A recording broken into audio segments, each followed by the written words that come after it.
And they was trying to sell that. I was thinking, man, what kind of Samoan family wants the sports car like that, man? Like, I've commented on some of those videos, and I'm just like, why are you, this is to me, cultural appropriation. It's like, you guys are just using our people, and I'm like, I know who some of the owners are behind those car dealers, and they're not Samoan, they're not Pasifika, nah.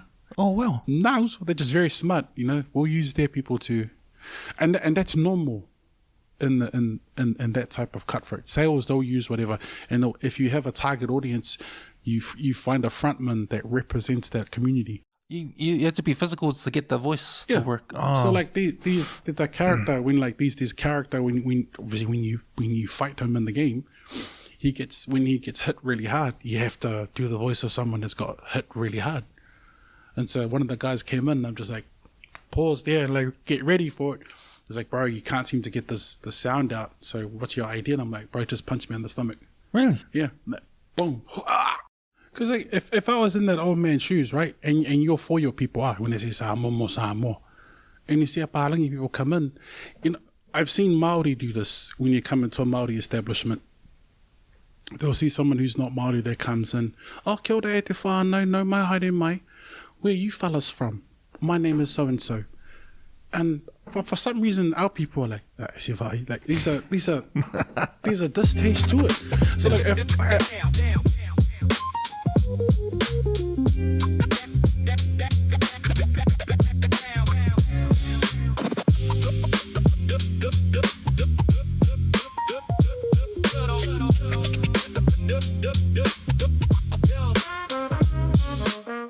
All right, welcome everybody to another episode of the Back on 135 podcast, part of the Cam Schuster Podcast feed and part of the mighty West West Network. You can go find us on all our socials on the West West Network. We're on Instagram, Facebook, Twitter, and TikTok on the West West Network pages there.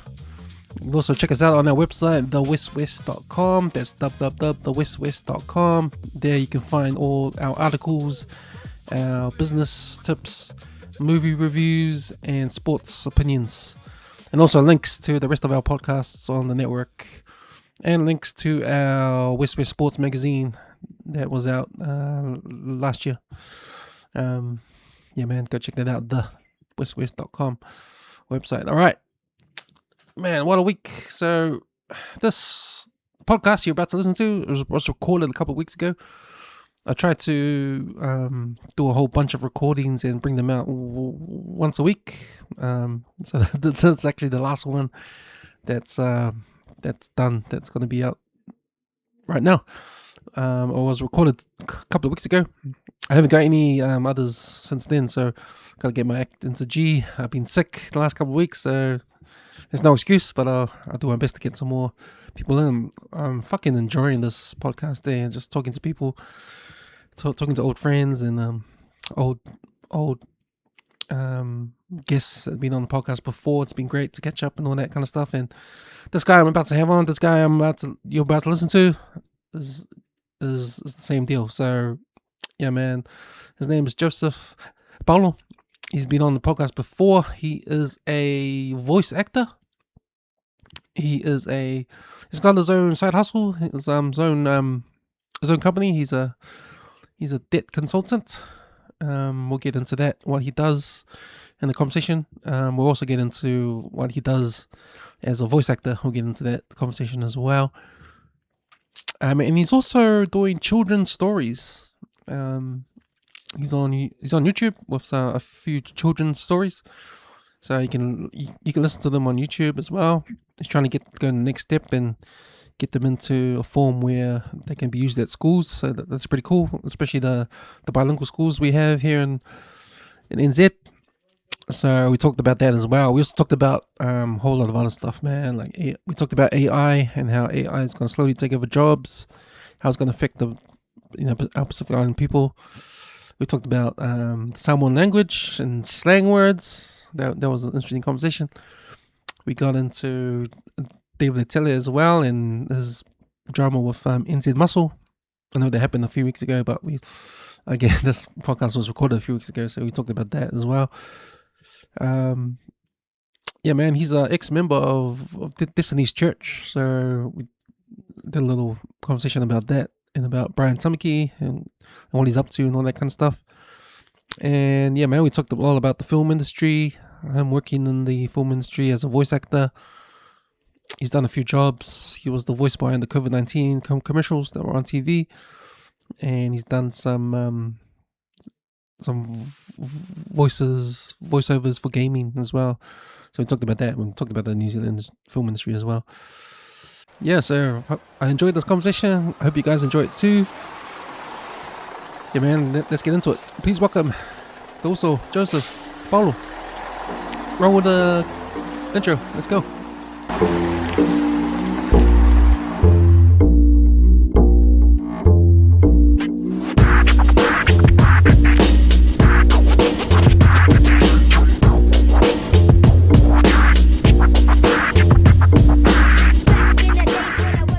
Okay, welcome, Joseph. Man, long time no see, man. Yeah, thank you for having me back. Nah, man, my pleasure, man. It's good you're back, man, because good timing too, because the last podcast I did was just yesterday. Yeah. And we had the topic at the end that was really interesting to me, but we ran out of time. Yeah. We only did like 3 hours. But it was about AI. Only 3 hours. Only 3 hours. 3 hours is pretty much standard for back on 135. Yeah. That's good. But we're talking about AI, but you know, when you mentioned AI, when we were talking before we got on the mic, yeah, I was into it, man. Like, yeah, because you use that at work and I use it at work. Yeah. And I mentioned I mentioned yesterday just a little short story about how fast it is. We're using it as a tool at work, right? And what used to take a day for us to do takes just seconds. Yeah. Yeah, so it's cool now. Yeah. But I can see it can take over my job in the future, man. Yeah. And I'm wondering how long it's going to be when it does. It's going to get like that with everything, really. Mm. It's even, like I'm in the mental health sector and like I've done some voiceover work where AI is taking over the triaging. So you're going to come into the hospital and they're going to give you an iPad. You're not going to see a nurse. You have to answer these questions and talk to a bot. And who's going to do your bloods then? Well, that part's still going to be there, I suppose, you know, but they don't have to talk. Yeah, you're not seeing like you have to come in and they give you an iPad and right. You have to go through this set of questions. It's in Samoan, where it's okay, so it makes you wonder where it's gonna go. And for you as a voiceover guy, will you be that voice in the AI space? There is, I think it's Wellington Hospital. Yeah, I'm not sure. The last time I told it's already in, but whether or not it still is my voice, that was like 2 years ago. Yeah. Yeah. Oh. Yeah, because I already know about the surgeries they're doing for robot. Yeah. And the surgeon doesn't have to be in the building, eh? Yeah. They can be at home or doing it remotely. remotely. There's one guy I talked to at work. We go for coffee at the coffee shop. It's just up the road. It's just a 5-minute walk. And because we're at this coffee shop every day, the same people come to the same coffee shop. Yeah. So it's like Cheers. You know, you go and everybody knows your name. But there's this guy that I talked to. Wow. He's Cheers. He had what do you call it? He had kidney stones. And then when he went to check out his kidney stones, they found a tumor as well. Yeah. So he had to get surgery for that. And he said that he had a robot do his surgery. Wow. And he was just like, he was buzzing out. I was like, man, even robots can take over surgeons. Like, you think about a surgeon and the work they do is like real precise and all that kind of stuff. It's delicate. Like, is it, man, I don't know if they told me, oh, a robot's going to do it. Like, hey, no, hell no, give me a human. Like, I don't know how that works, but it seems scary to me. Yeah. It's like you're talking, I'm going, what happens if the internet cuts out and he's mid-surgery? True, right? They're like, our broadband cord between us and Australia is like, it's deteriorating. So imagine you're midway up. Oh, I don't wanna. It must be the procedures they choose to use robot. Probably, maybe not life-threatening ones, just in case I mean, I wouldn't want to. I don't know. I watch too much TV sometimes. YouTube, sorry. Too much Dr. House. But from what I see, man, it is scary because that person's not in the room. They can't. I don't know. Apparently, it's more accurate than in person. Mm-hmm. But still, like, the chances of what if something was to go wrong. Yeah. You're right about the accuracy. I get it. You know, microscopic stuff, like needle in the haystack kind of stuff, and that can scan it and find it straight away. And Yeah. but you think like, man, the human body is so amazing. Like everything is in its place. You know what I mean? Yeah. All the organs, all your organs, all the things that make your organs work in your body is all in the same place. So a robot knows, the people, the scientists that make these robots, they make sure these robots know everything about the anatomy and all that kind of stuff. Yeah. So that's pretty amazing, eh? Yeah. So, AI, how does that affect your work, your job? I think it's a positive impact for what AI does. At work, we're getting into the space of Copilot. And that's just to help draft some of the reports and kind of remove all the anecdotes that you add to a summary. But for me and my small business, it's helped me create apps that can speed up my work. Because I can sit there after a house visit and it's half an hour of this happened.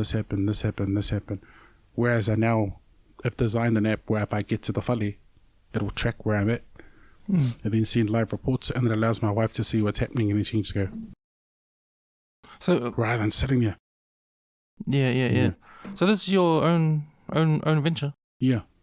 And what is it that you do? It falls under debt collection.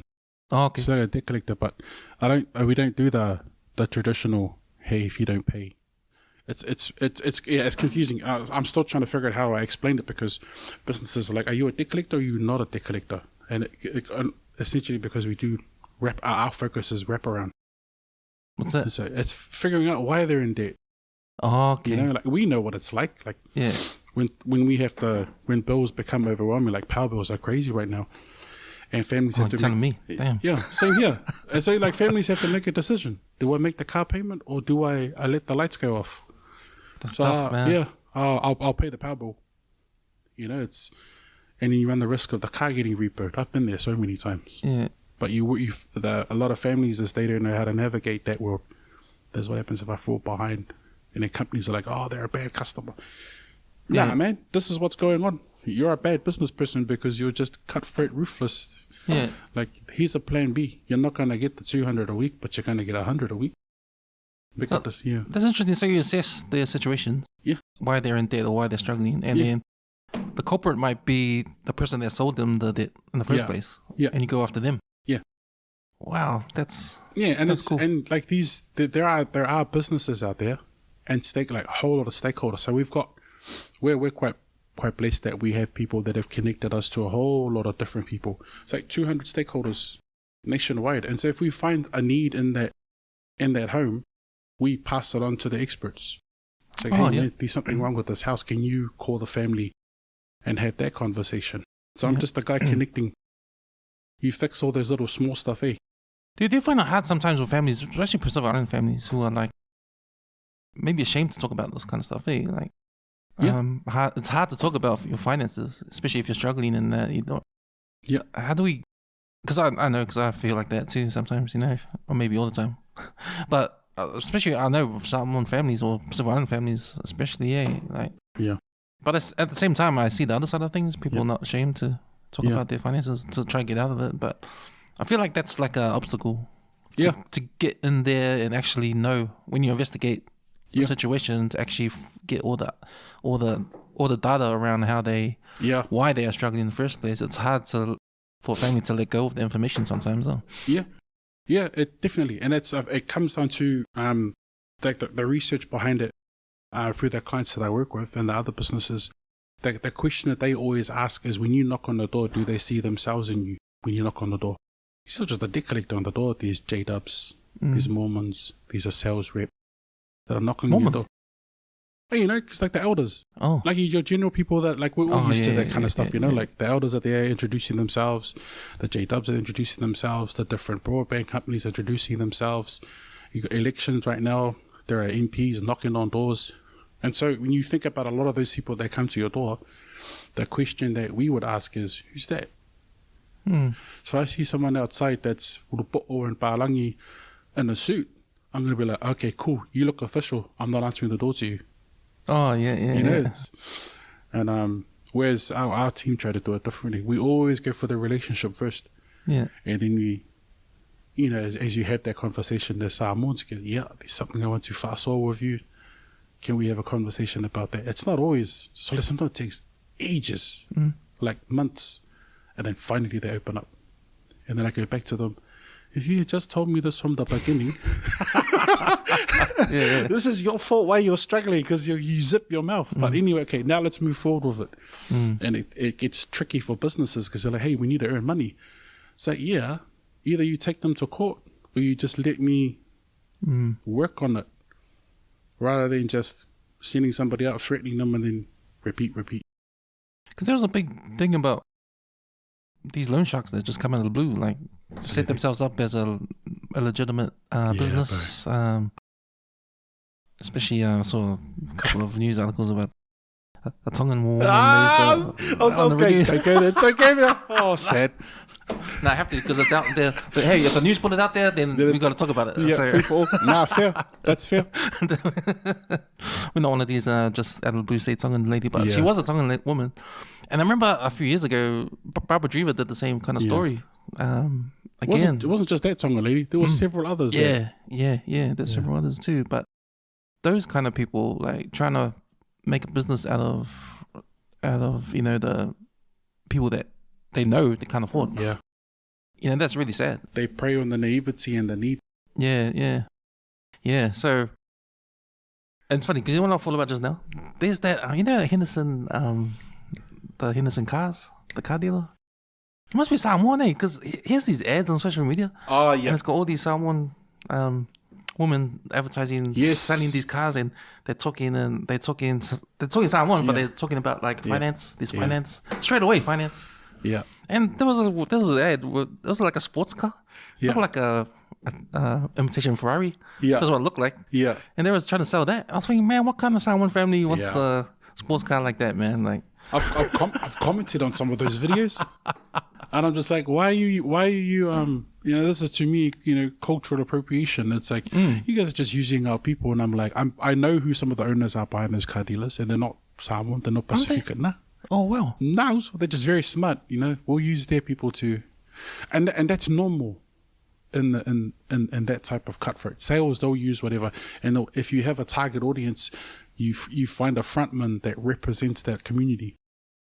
That's not marketing, man. That is like straight up like corrupt marketing. Eh? That's like That's like that's what they do. That's low blows, eh? Yeah, but when I see those ads, I'm like, man, I already know what's gonna. If people knew. If you broke it down, oh yeah, cool. Like one of the things that's common is it's still happening. 18-year-olds are fresh 18, and the Lending Act has like legislation that stops vulnerable people from being signed up, but the loophole is guarantor.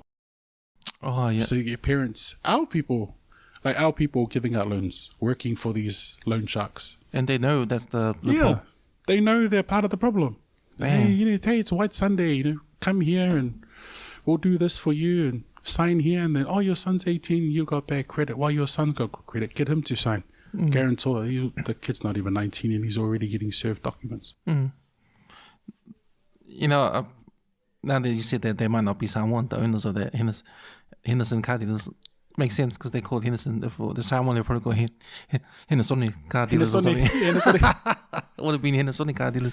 But now, man, you're right, man. But I wonder because right now the cost of living is really high, and it has been ever since COVID. It's been high, and I think I saw on the news lately, inflation's gone up 4.4%.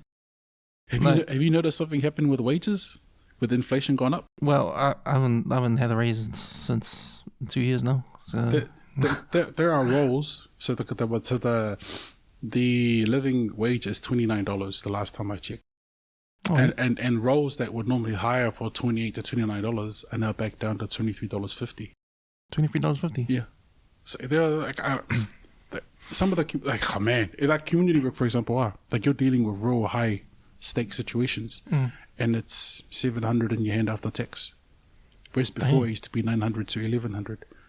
So you restructure, you get rid of all the old people, and you're hiring in these fresh people, and then all of a sudden the salaries dropped again, which is weird because COVID is when the PSA fought to increase the wages of health workers. If you remember COVID, all the nurses, the doctors, social workers, they were protesting hard. Now it's backward again.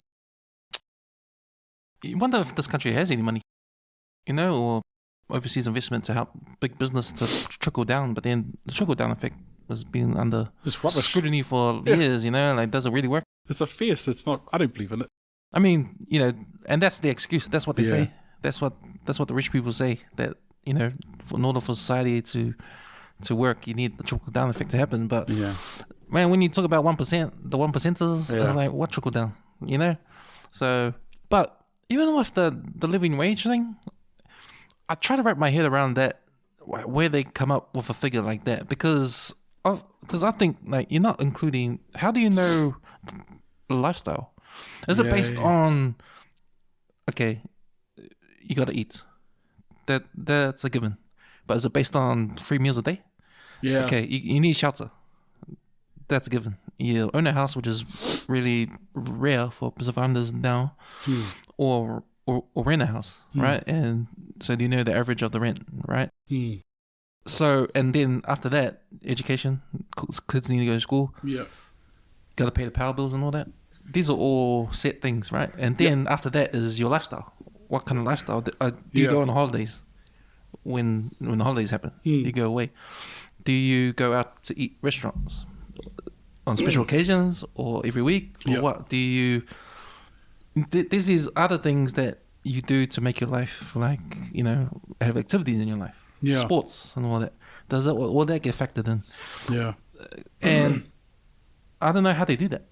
So is a living wage based on just the basics?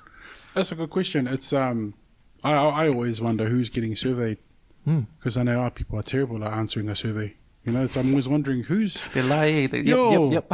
So like, because I look at how much I get a week as a mental health worker, and then I was like researching, so what's the average income in Auckland? And it came back with 1,500. I'm like, what? 1,500 after tax? And I'm like, I'm like nowhere near that. Apparently it's the average income in Auckland. Wow. 1,500. And then you dig deeper, and it's like team leader and all that kind of stuff. So I always question, who did you ask those questions to? Who did you survey? What data did you use to build those outcomes? And that's why, like, when they say the living wage, I work it out compared to what I get. Yeah. And what's your living wage? Yeah, what's my living wage? Exactly. Yeah. Everyone's different. Yeah. Everyone lives different lifestyles. Yeah. And if you're at a time, and I know prices gone up and stuff, because we have to cut things, right? Yeah. Because you remember your lifestyle you used to have during the 2000s or 2010s before COVID, pre-COVID. You knew what lifestyle you had. Yeah.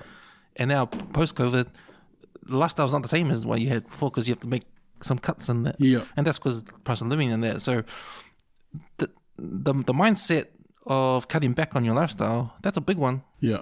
Because you're like, isn't that come under mental health too? No. But it's getting to the point where you do make the cutbacks and you're still struggling. Exactly. Like, I'm in that position right now. It's like I'm cutting back stuff, and I'm like, the only way for me to pay my bills now, my utilities, is just to stop paying rent.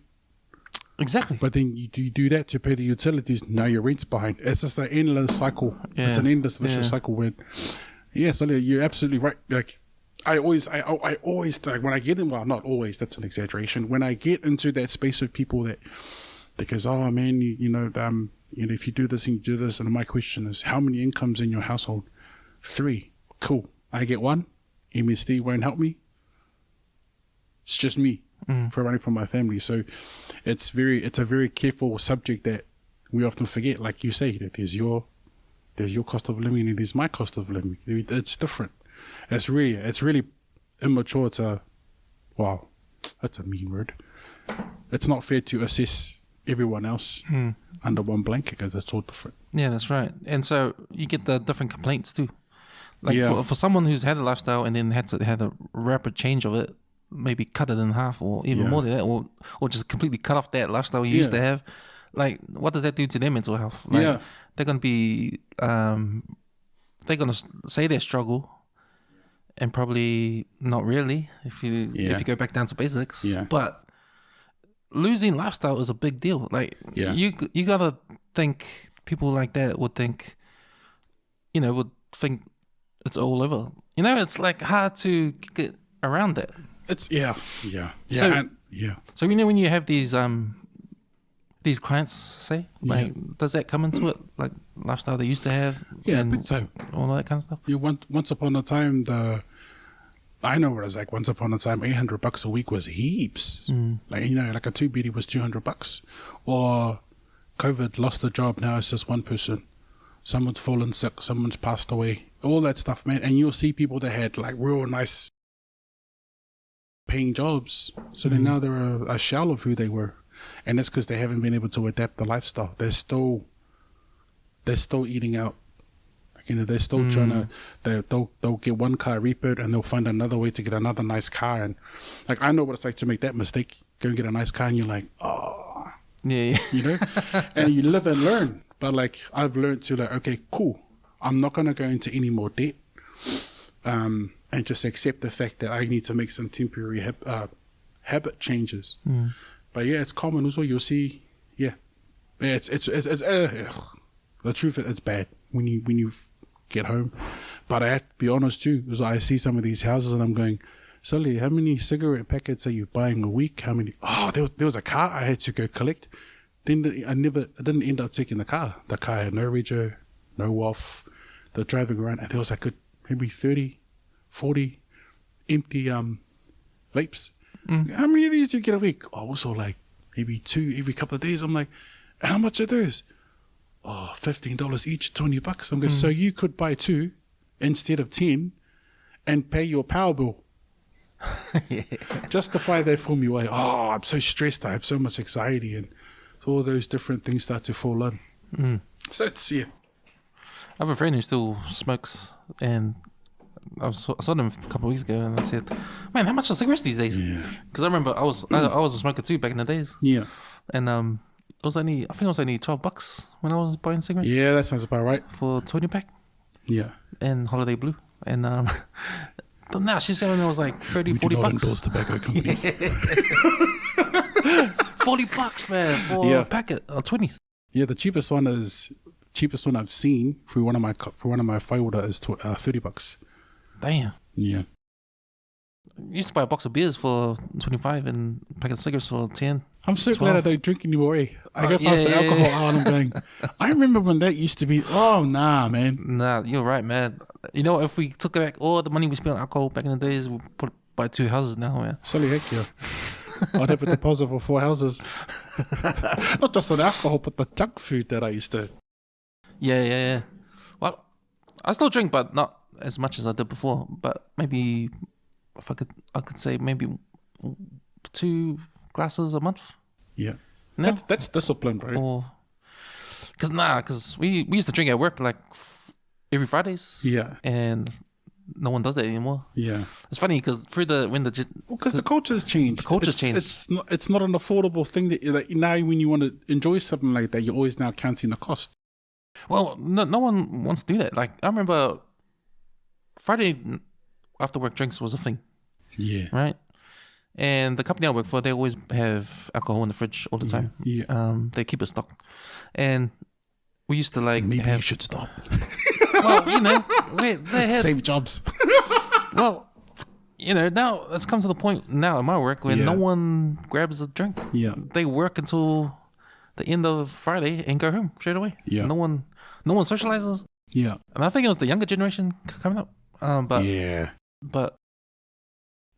I was alright with it because I don't drink much now. Do you think it's to do with the fact that you're evolving as you age? Because your priorities have shifted. Well, I had a big medical event happen to me. 2017. Yeah. That sort of changed the way I thought about how my lifestyle was, my drinking lifestyle was. Yeah. And that sort of changed. Yeah. The whole thing, and it's sort of like over from that time till now. Yeah. It's just gone Moderation. down. Yeah. And plus, with after that event, I couldn't drink anyway for the whole year. Yeah. And then after that whole year of not drinking, like it's just I did start doing the podcast. Yeah. So there was another thing on my mind. Yeah. And so it was less and less about, man, I need to go see who's keen for a drink and have a drink. But that went away. That feeling went away, and that was how I felt like all through my 20s and 30s. You know, like always drinking every weekend, man. But nah, man, it's not up there in my list of things to do now. Yeah, like, priorities have shifted. Yeah, exactly. Got a family, you got rent's not cheap anymore. Yeah. You got to travel to work, all that stuff. You factor all that stuff in. Yeah, and you can't, man. I was thinking this the other day because we had we have these work team building things. Yeah. So we go out, maybe play bowling or something like that. So we went to a golf place, like the virtual golf. Yeah. In town. Virtual golf. Yeah. Oh. In town, like there's a big TV screen. Oh yeah. You whack it in the TV screen. It's a good place, man. It's like at Bread and Mart. It's only $20 for an hour. Yeah. And you can bring how many people you want. Yeah. Yeah. But it's in the bar, so it's a good thing to have at the bar to get different people in. Yeah. Have a beer and that. So that's cool. But anyway, I was talking to some of the guys that work in. They're sort of in their early 20s, and they don't understand the shouting, how you shout. Yeah. They don't understand that. Yeah. They haven't heard of that before. And an alien concept. It's an alien concept. Yeah. Like, a shout and doing a round. Yeah. Like doing a round, like, nah. And I figured, and we're talking about it, and no one actually does that anymore if you go to town because it's so expensive. Like, alcohol and buying at the bar in town is so expensive. Yeah. I don't know how people are out there 11 p.m., 12 midnight, still drinking in town. Yeah. Where are they getting their money from? Like, you gotta be rich now. I know where some people get their money from, but we're not gonna talk about that. You gotta be rich, man. Wow. Oh, they have a good job, but yeah. But it still happens, eh? I do notice in the bars, I've stopped doing bar work in over a year now. And I've noticed that the type of beer that they're buying now is getting more and more on the cheap end of beer. Oh. Where even bars are switching to alternatives that are less expensive, like even importing Japanese beer because it's cheaper. Like whereas before, man, I would just see Corona after Corona after Corona. Now it's all this foreign alcohol. I remember when Spates used to be like Spates is like a big thing now in some of the bars that I've been to. Right. It's the cheapest one. Whereas before, man, you would see them load up on all the expensive stuff. Do they still do the how DB? If you go with DB, then you have to have all their products. Yeah, it's still the same. The same. I've seen that in bar. Yeah, you can't sell certain alcohol. It has to be licensed under. Yeah. One of the big guns, eh? Yeah. Yeah. I know the industry's having has a big hit lately, especially the microbreweries. Yeah. The what are they? The craft beers. Yeah. Craft beers, eh? They've been having a hit. I think last year a lot of them went under. Epic went under. A few other ones. I remember there's one not far from Eden Park. I remember it used to be like a. Yes. Now I drive past it, I'm like, what happened? Is it Brothers something Brothers or something? Well, these two bars there, these are craft bar across the road, and then then there's another one that has like this, I forget, like a fluorescent pink light. It's a little small bar, but yeah, I remember the one across the road, around not far from Eden Park. It was like a warehouse, but it was packed. Isn't that what there's I can't remember what it's called, but it used to be real busy. Now I'm like, wow. Isn't that the one where those Samoan guys they brew their own? They have their craft beer. Is it Batsman? The Batsman beers. I don't know. I don't know the name of the bar. Yeah, I just remember seeing them one time. I was doing I forget the name of the New Zealand band, but the bass player owns this particular bar in Morningside, and across from him is, I think it's that one that you're talking about. Yeah. And there's a dairy there, and then there's the. Oh yeah. I think they're still going, so that's pretty cool that they are. Because I know that the craft beer stuff was getting a big hit. Yeah. I remember watching a country calendar, and there was a big boom in the craft beer thing. So a lot of the yeast that was harvested was that was farmed. I think it was what is the yeast, and what's the other one that make beer? The other ingredient. It's like a plant. I think it's yeast. Am I talking about the right thing? Yeast. Yeah, there was a big boom in that. Yeah. So Yeah. I know there was one craft beer. It's craft beer in Parawa they had like 20 different craft beer, and that when they had to shut it down. Yeah. So, mind you, Parawa, it's a far place away from. Yeah, I was into it. I saw your book online, and is it Nico and the boat? Oh yeah. Yeah, and I had.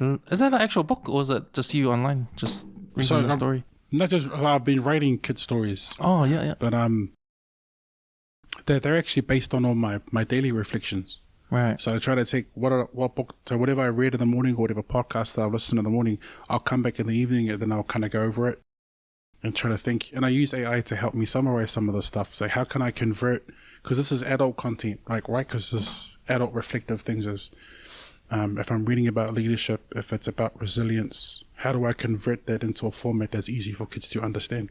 Right. While at the same time, a parent can listen to. So I've had two different responses. Those in the kids industry have said, "Hey, this is a bit too heavy for kids." Really? And then I've had another one. Other parents. So the positive stuff has been, well, I count them both as positive because they give me those unique feedback as to do I need to adjust anything. But the majority response has been from dads who have said that they like that format because it gives them content to discuss with their kids. So they like the Nico one was probably the most popular one so far. Oh, okay. Yeah. How many of them have you done? 12. 12. Oh, okay. Yeah. I realize it's hard work. Even with AI helping you out, that's because you've always. So I'll write the skeleton. I'll sit down and okay, cool. What are the themes I want to be in the next 7 days of the stories? Do I want the characters to be female, male? Then I take into consideration the rainbow community. Because when you work with AI, it has these generic understandings of what Samoa, Tonga, Tuvalu, Tokelau, and you have to be very careful with what you're putting through. So I try not to. It's tricky. I got so much more respect now for writers. It's take ages, but it's cool when it all comes together.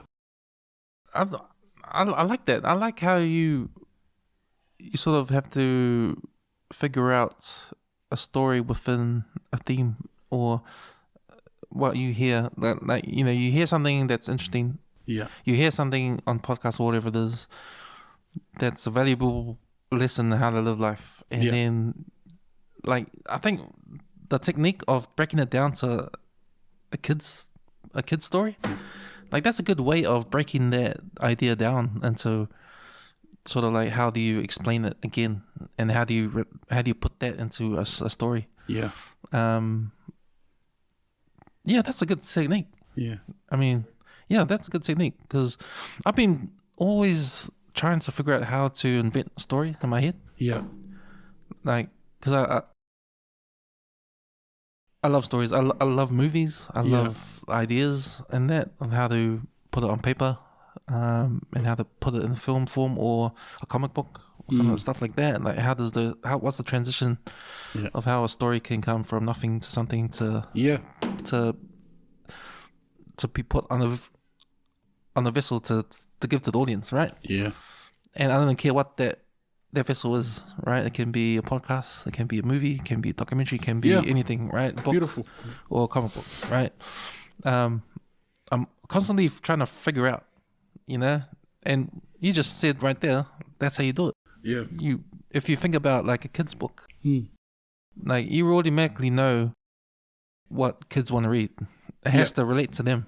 Exactly. In terms of like, a Disney comic, cartoon characters, or and a simple story could have valuable meaning, right? Yeah, and you have to think about it. Yeah, I like when putting the stories together, these it's not just the child's not the only audience. So when I write these stories, I'm thinking about, will the parent approve of this? So I'm very particular with what I put in there, especially with parents that are like, I don't want my kids being forced to learn about these different genders, etc., etc. I try to be mindful of that stuff because then you have the other community, and I have had it It's like, why don't you put the pronouns of there and them? And I'm like, hey man, if that's you, go ahead and write your story with that in there. But this is children, and me and my best friend have been in the music industry for children since 2012. So we've been around long enough to know this is the best way to approach it. You think about what's safe for kids, and you want parents to approve of what you're reading or what you're providing the kids. So is that like a agenda for you then, to put like when there's pronouns and that kind of stuff? And I mean, or is it just related to what the world's going through right now? Yeah, it's so people need, so when listeners listen to it, it's important for them to understand that it's just a story. You can change the characters in there to suit you, you know, and it's also important to understand that how you identify your self-image is your responsibility. Like, you shouldn't have to ask an author or a producer to create something that gives you strength. It's like, be strong in yourself. Like, and that's the whole point of these stories, is the little small lessons about what does leadership look like. Leadership is serving people. Leadership is having confidence in your little voice that you think is insignificant, because you're always performing to one person that's gonna find something in you, and I think it comes through emceeing as well. I remember Brian Sangala, he told me years ago, just don't forget also, you're always performing to an audience of one. You don't go in there with the idea of impacting 100,000 people. Just think of one, because that's a seed that will duplicate and duplicate and duplicate. But yeah, man, these are just kid stories, and I hope the audience, that, because there are more coming, that the audience remembers that. It's like, this is just about the lesson, not so much the characters, but I do want kids to connect. Oh yeah, and if you notice, also all my stories are poly. I'm kind of over Marvel and DC. Like, America can keep their stuff. Like, I want our characters to be, you know, or create characters for us. I've seen that. I don't know if it came on your feed, but algorithms are a beautiful thing. But Polynesian comics, have you seen them? Yeah. Man, that was cool stuff. Hey, I saw it the other day. There's I forget the brother's name, where he records his own series. And he's like the hero and everything. It's cool. Yeah, the character, I saw one video and he's drawing a character. Yeah. A woman character with long hair. Yeah. And that's her power. Like, I think the hair is like a Medusa, eh? Like, it can. It's synonymous with King Asa. Well, like, you know? Yeah. That's so cool, man. Like, I haven't seen them around. Maybe I have to order them online or something, like a comment from him. But it's good to see how people doing that kind of stuff. Yeah, and I know we've dabbled in comics before. Yeah. In the past and that, but haven't really. Yeah. They seem to come and go. Yeah. You know. I really hope that our people kind of really back our creatives in that space too, because it's such beautiful content. Like, I see it a lot, and sometimes I just need to shut my mouth from the comments. People are like, you know, oh, what about us? I'm like, hey man, these are also right here. Like, here's his page. Go follow him. Like, go put his work out there, and they just won't. And I think that's a challenge in that space, is when they're like, well, some 300,000 something polys here.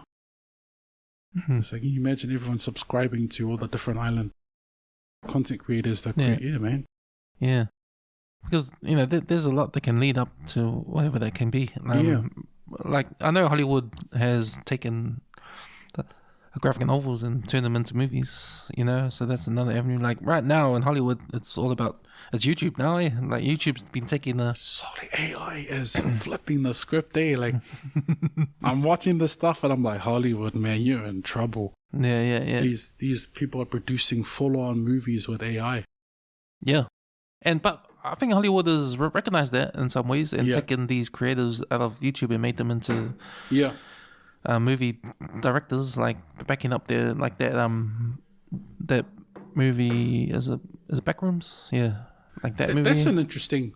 I kind of scare away from that, because when I watch it, or like some of the ones that mind you, because I'm watching it at night time. And the music that's like, oh no, I'm not watching that. One night, man, back to Big Bang Theory. That stuff creeps me out, man. Nah, it's fun stuff, man. It's fun stuff. I love horror movies. Yeah. But Hollywood's like that obsession the one that's really it got made for $750,000. That's how much it got made. Yeah. It's now past 800 million in the box office. Yeah. And his name is Curry Baker. He's the director of that movie. Yep. Like he's off YouTube. Like he's been making these short horror movies off YouTube. Yeah. Getting millions of views, recognized by Hollywood. Oh, how about you do a movie for us? And so Obsession comes out and it's breaking the bank. So you got him, you got those two brothers from Australia did that movie with the hand, the Come Talk to Me. Have you seen that? No. Oh, you didn't watch horrors, eh? You wouldn't know. My algorithm? No. Yeah. It's not on my algorithm. Yeah. But YouTube, Hollywood is trying to find ways to cash in on stuff, eh? And to me, it's about time YouTube was that platform now. And it should be. I mean, it's on your TV. If you got YouTube app on your TV, it's next to the TVNZ app. It's next to Netflix. Like, and it's for free to pull it up. So I guess it's the only hard thing is to get it out there. Yeah. Because there's millions of stuff on YouTube. But your books, like they're physical books, eh? Are they? They are. Or not yet. Not yet. Not yet. So they are they going to get published? Yeah. Oh, nice. But I have a goal in mind. Once I get to that particular number, then I'll publish the whole thing. Yeah. So that's ready for rather than just a book with 1 or 2 stories, but have something substantial that's in there. Yeah. I had someone from from Hastings that works in the early childhood centre, and so they've reached out and said, "Can you put your stories into a book format?" Because they want to put that into their learning system. Because it's not just books now, eh? Like, what's another form? It's audio, obviously. Yeah. But what's another form you can bring that in? The next phase I want to get to is, and it's expensive, but I'll get there, is being able to utilize AI to create proper animations for those stories. It's not cheap. Oh, you have to pay for it? Yeah. Damn. Yeah. To generate the type of, so those stories are 7 minutes long. Yeah. To create, and so when you rinse that through some of these software, the AI stuff to create the visuals, it sounds easy from the get-go. Like you see all these ads on Instagram, and if you do this and you go up to it, it's like $99 to create it. But if you actually go into the app and then you use it, it's nothing like it's on the ad. Right. Because you have to go through constant tweaks. Yeah. So for anyone that's listening going, AI makes that stuff super easy. Nah, man. You actually have to go back to it and go, no, I didn't ask for that. Because you know how on social media we've seen AI videos? We've seen taking real actors and making them do something else. Scary, bro. Yeah. Like deep fakes is what they call them. Those deep fake ones? Yeah. Is that process you're talking about? And how are you going to do your cartoon? Is that the same? They're using the same process or different? No. I'll be creating like animated characters. I would never go and use another real child's face or real adult's face. I mean the software. Yeah, of course, it's AI, but because I guess the thing I know about AI, you have to put in your prompt. Yeah, so it's the same sort of deal where you put in the prompts. Yeah. So for these deep fakes, you say, "I'll take Leonardo DiCaprio. I want him to do this, do that," and then they will do it, right? Yeah, that's how it works. That's the process. That is, and so one of the things that I know with that type of stuff is that I can, without even Facebook telling me that it's AI generated, you can watch the way that the story has been told, because it's just a generic prompt. The real good ones are the ones that's been chatting with the AI for over a year. Wow. Because they understand your speech patterns, your language patterns. You've journeyed with it. And so when you ask the AI to create something, it understands your psyche a hell of a lot better. Whereas if you're just starting out on, let's say you're starting out on ChatGPT for the first time, you're going to get a whole lot of stuff. There's a big challenge there. The whole things are going to get wrong. So that's not what I asked for. That's not what I asked for. But and then people would say, oh, but you're submitting a whole lot of personal data. Just converse with it. These are my thoughts. This is what I think about today. Can you break this down for me? See something interesting. I have no idea what this means. Can you dumb it down for me? It then starts to understand the way you think. And then when you ask ChatGPT, hey, this is where you see all the food menu AI posters. They all look the same. And it's because they've just signed it up, created a poster. And then they're not understanding, create me a cool, funky, colorful poster that people will like. And they don't realize that they think, oh, this is going to be authentic. You load it up to social media and then it's got so AI, as you probably know, so when you create content, it emits a signal. So you can screenshot it. So you can create a poster, screenshot it, upload it to Facebook, and Facebook will still go, it's AI, because the image is still sending off it's embedded in the picture. Even if you take another phone and upload it, it will go AI generated. Because I know YouTube, they don't like AI stuff, generated stuff. Nah, they don't push it. Same thing with TikTok. They don't push AI generated content. Yeah. Right. And Facebook does the same?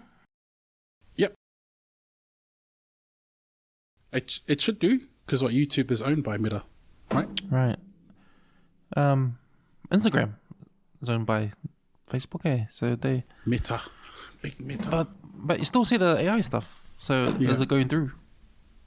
Yeah, but if you look in the description, it'll say AI generated.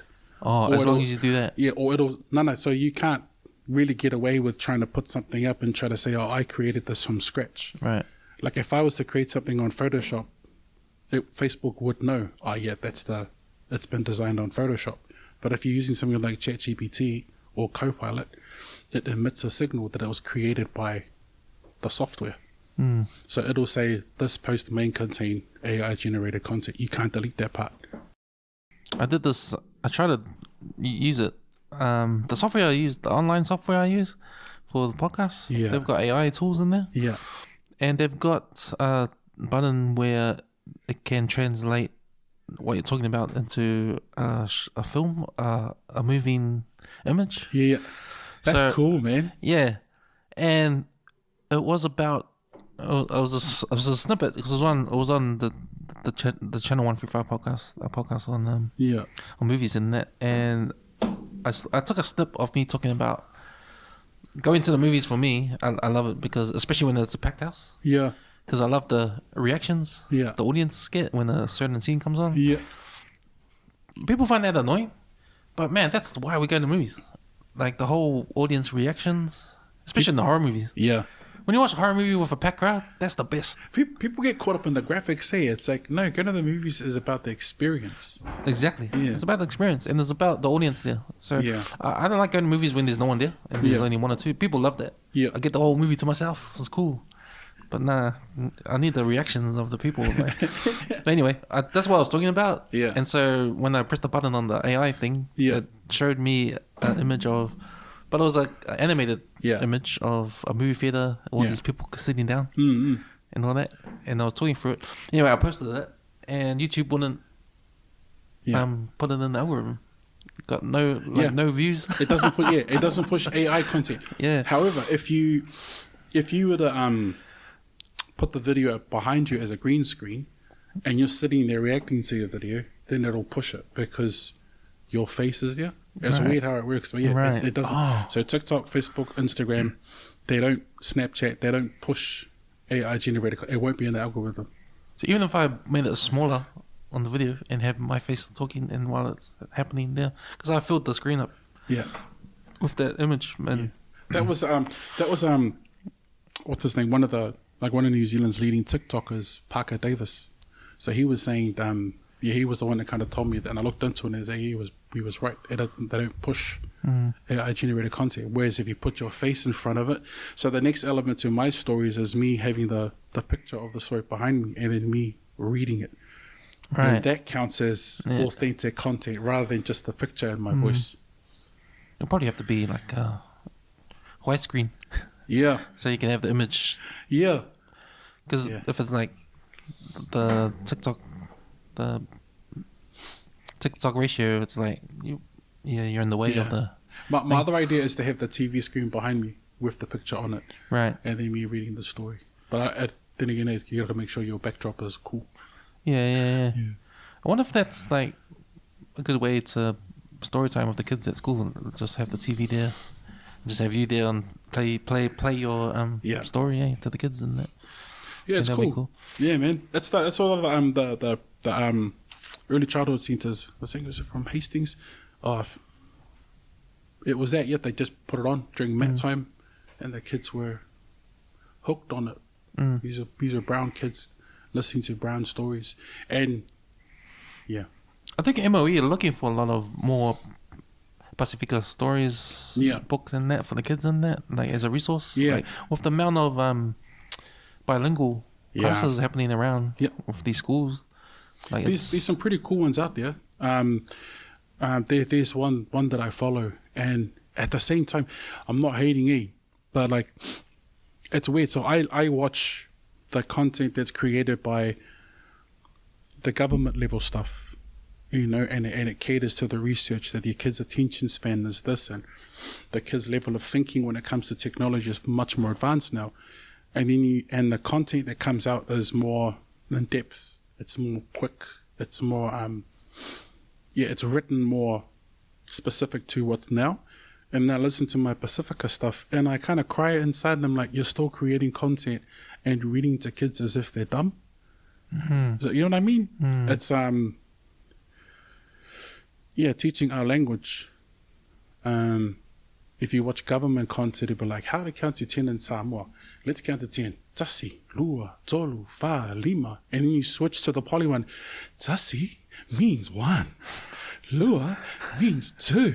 Wow. And I'm like, our kids are not stupid. Like, that's just my little feedback on. That reminds me of play school. Play school used to be like that, eh? Yeah, but it's changed. Our kids are not like that anymore. They're exposed to stuff a whole lot more now. And so the attention span is different. That's the typical, the Balingi knows of what's best, eh? Yeah. Like, because they listen to the research. They go into it, they've done the homework, and then, this. Yeah. That's why Wiggles are so successful. Bright colours. Everything's a constant shock. You turn on the TV. Wah, Wiggles. It's captivating. They're millionaires, those guys. Yeah. Like, the way they started and that. Yeah. I think there's the documentary on them. Yeah. Talking about it and all that kind of stuff. Do you know Tony Lau? Yeah. He's probably by face, maybe. He's been on podcasts too. He's got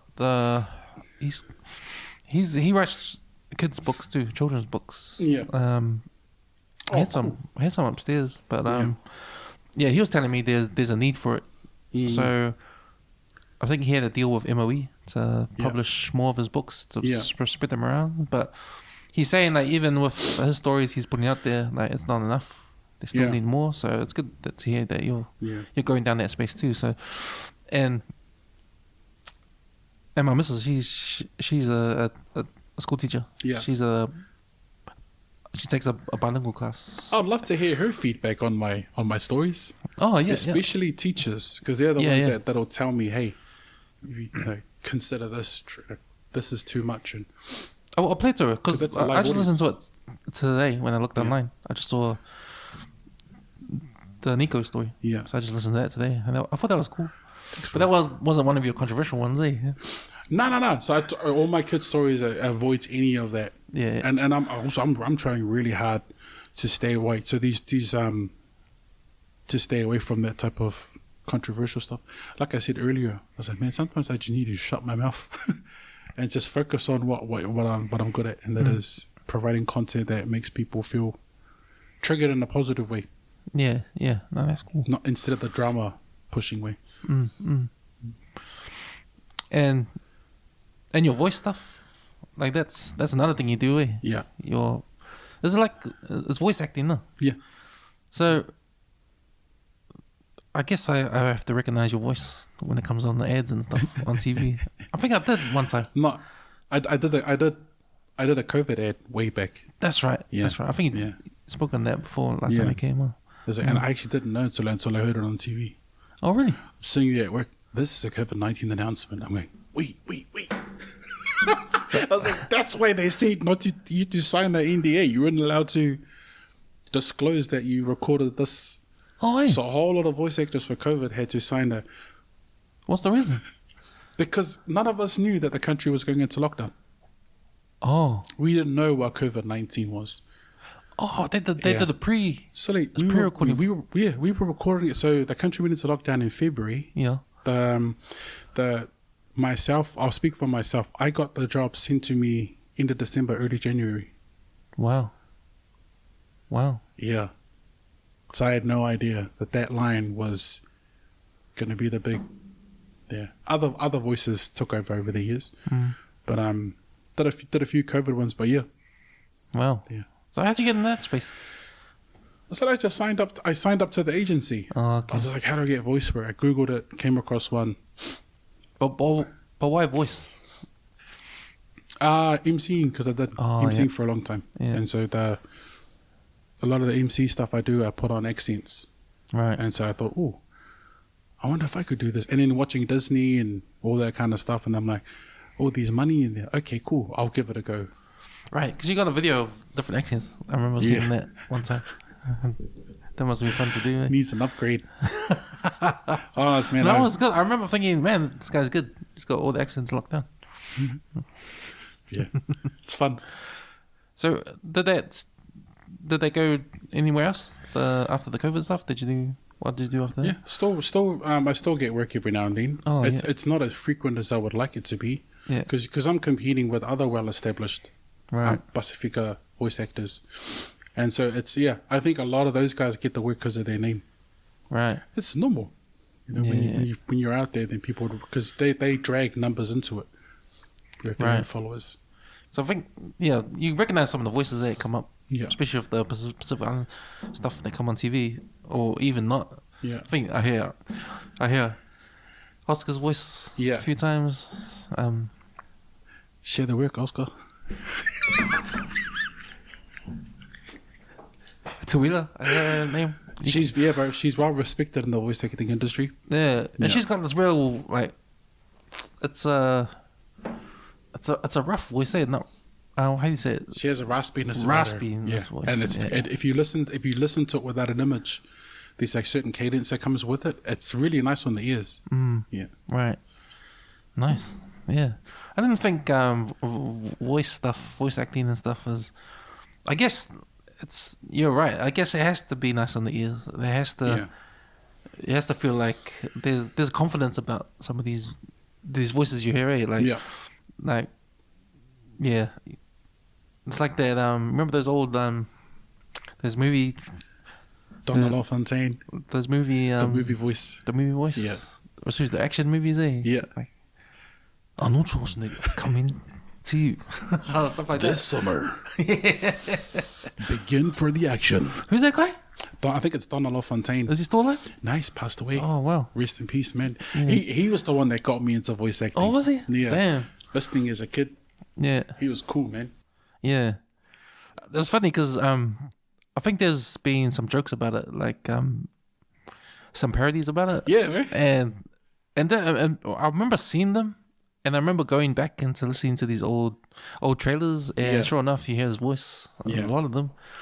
I miss it, man. Well, I was thinking, what was the point when Hollywood said no more voice stuff? Just and I observe what the trailers are doing now. It's all they just cut, edit, cut dialogue in movies, and that's all you get. You don't get a voiceover anymore. Yeah. You let the dialogue tell the story of what they want you to know what the movie is going to be about. Creates a suspense, a mystery about it. Yeah. So, well, that dude, what's his name? Donald LaFontaine. I think that's his name. Like, it's Donald LaFontaine. So when he passed away, was that when they said no more voiceovers? No, it carried on. There were other actors after that carried on the movie voiceover. There was a comedian that made fun of him, and it popped off on YouTube, and he ended up getting the contract. I think it was like a Mexican guy, Pablo or something. Don't quote me on that. But he took it over, and then you had the famous Optimus Prime voice guy, Peter Cullen. He stepped into that role, and then somewhere along the way, it just kind of slowly faded off. Yeah. Peter Cullen, he's still around, eh? Yeah. He is the man. He's the man, eh? Like, you know when he talks to Optimus Prime, when you see him in his face? Yeah. You can't put it together, eh? It's like, wow. Yeah. Oh my God, this guy. But he's done a lot of other ones, eh? Like, yeah. There's a lot of... I had another one in mind. You know, I was a big fan of the Twilight Zone. Yeah. And the voice that does the intro. Did you ever watch it? I can't remember. I think it was Rod Serling. He's the original. He's the creator of the Twilight Zone. Yeah. He's the original guy. So I think he did the voiceover. But then there was the 90s version. I think it was the 90s, 80s version. Yeah. That voice, it was a scary voice, man. Yeah. Scary voice. And then I think Jordan Peele did the voice in the latest one. I think last year or 2 years ago. That guy especially. Yeah. Yeah. Was it his movie was Inside Out? What's that one called? I can't remember. Get Out, yeah. Yeah. That movie was, I wouldn't call it a horror, I'd call it a thriller. Yeah. Very unique to his style, eh? Like when that's his first movie that came out, and you know, if you know, people knew him as a comedic actor, like him and Peele and what was the other guy? K. Was it K and Peele? K and Peele, yeah. That I think Chappelle hates on them, eh? Because they stole his. Because it is his content. If you go back to the Chappelle show, it's the Chappelle show rinsed through K and Peele. Yeah, bro. But Chappelle show was always better, because that was like political. Yeah. And it was racial. Yeah. And it made it funny, man. They did K and Peele do this Mexican character where Jordan plays the guy who's vato, like he's crazy. But that was a copy of Little Joker. Oh. From Chappelle show. Oh, true. Yeah. So they're copies. Yeah. So you go back and watch Little Joker, it's like that's the legit. That's funny. But when you watch the K and Peele, and I'm like, yeah, it's cool.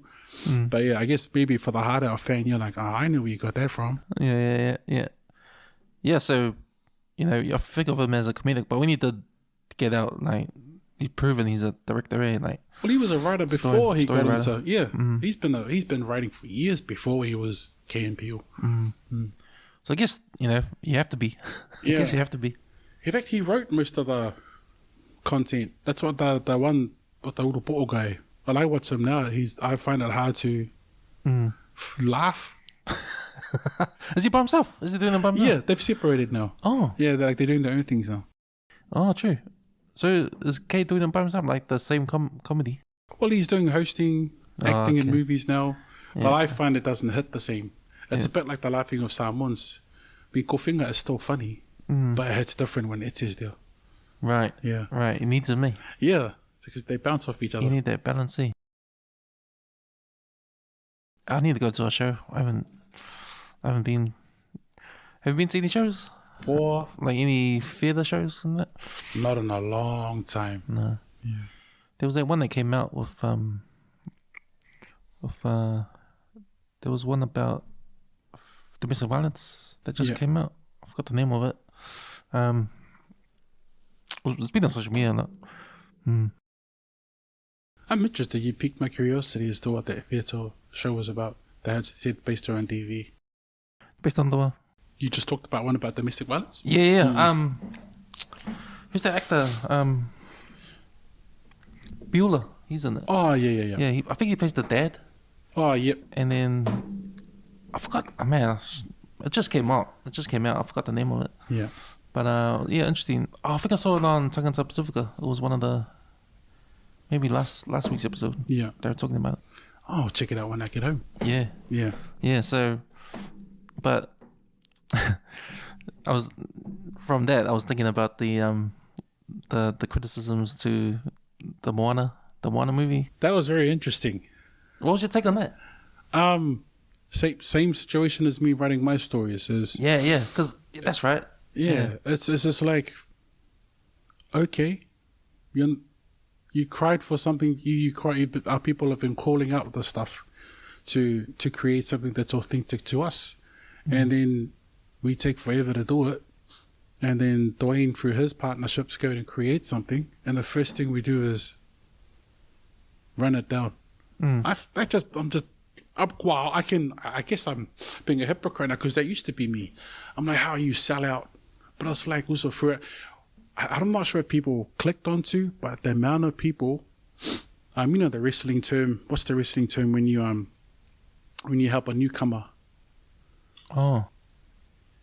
You know what I mean? They wrestle with like the Undertaker or Dwayne, and it raises their popularity. Right. One of the things that really stood out with me with Moana, the live action, is the amount of put over is the word. You know, they put other people over. The amount of people and influences that Dwayne put over. Right. So Wolfgang is famous, right? But now he's even more famous because all the people like, who's this big dude on getting interviewed by Dwayne? And if anything, one of the biggest Polynesian announcement ever. And then you got all these other creators that have come out. Like Javier and Terrell. Yeah, their bank accounts are bigger now. Yeah. Everyone's getting so caught up on, I'm like, you guys are, if you followed Dwayne for a long time, you would know that also was following up on his promises. And he said some 20 years ago, when I make it, I'm going to help put others over. And that's Dwayne. He's a businessman. All the criticism I saw was from people that review movies. Yeah, but who are they? Have you written a movie? Have you produced a movie? Have you written a script? You know, it's like, if you didn't have the fruit on the tree, please don't talk. Yeah. I find that whole criticism industry just confusing. But have you seen it? Have you seen the live action movie? I've only seen this, like snippets of it online. Oh, okay. But like, I'm already proud of it. I'm already stoked of it. I'm putting money aside to go see it. It's got to go, but I'm proud of it already.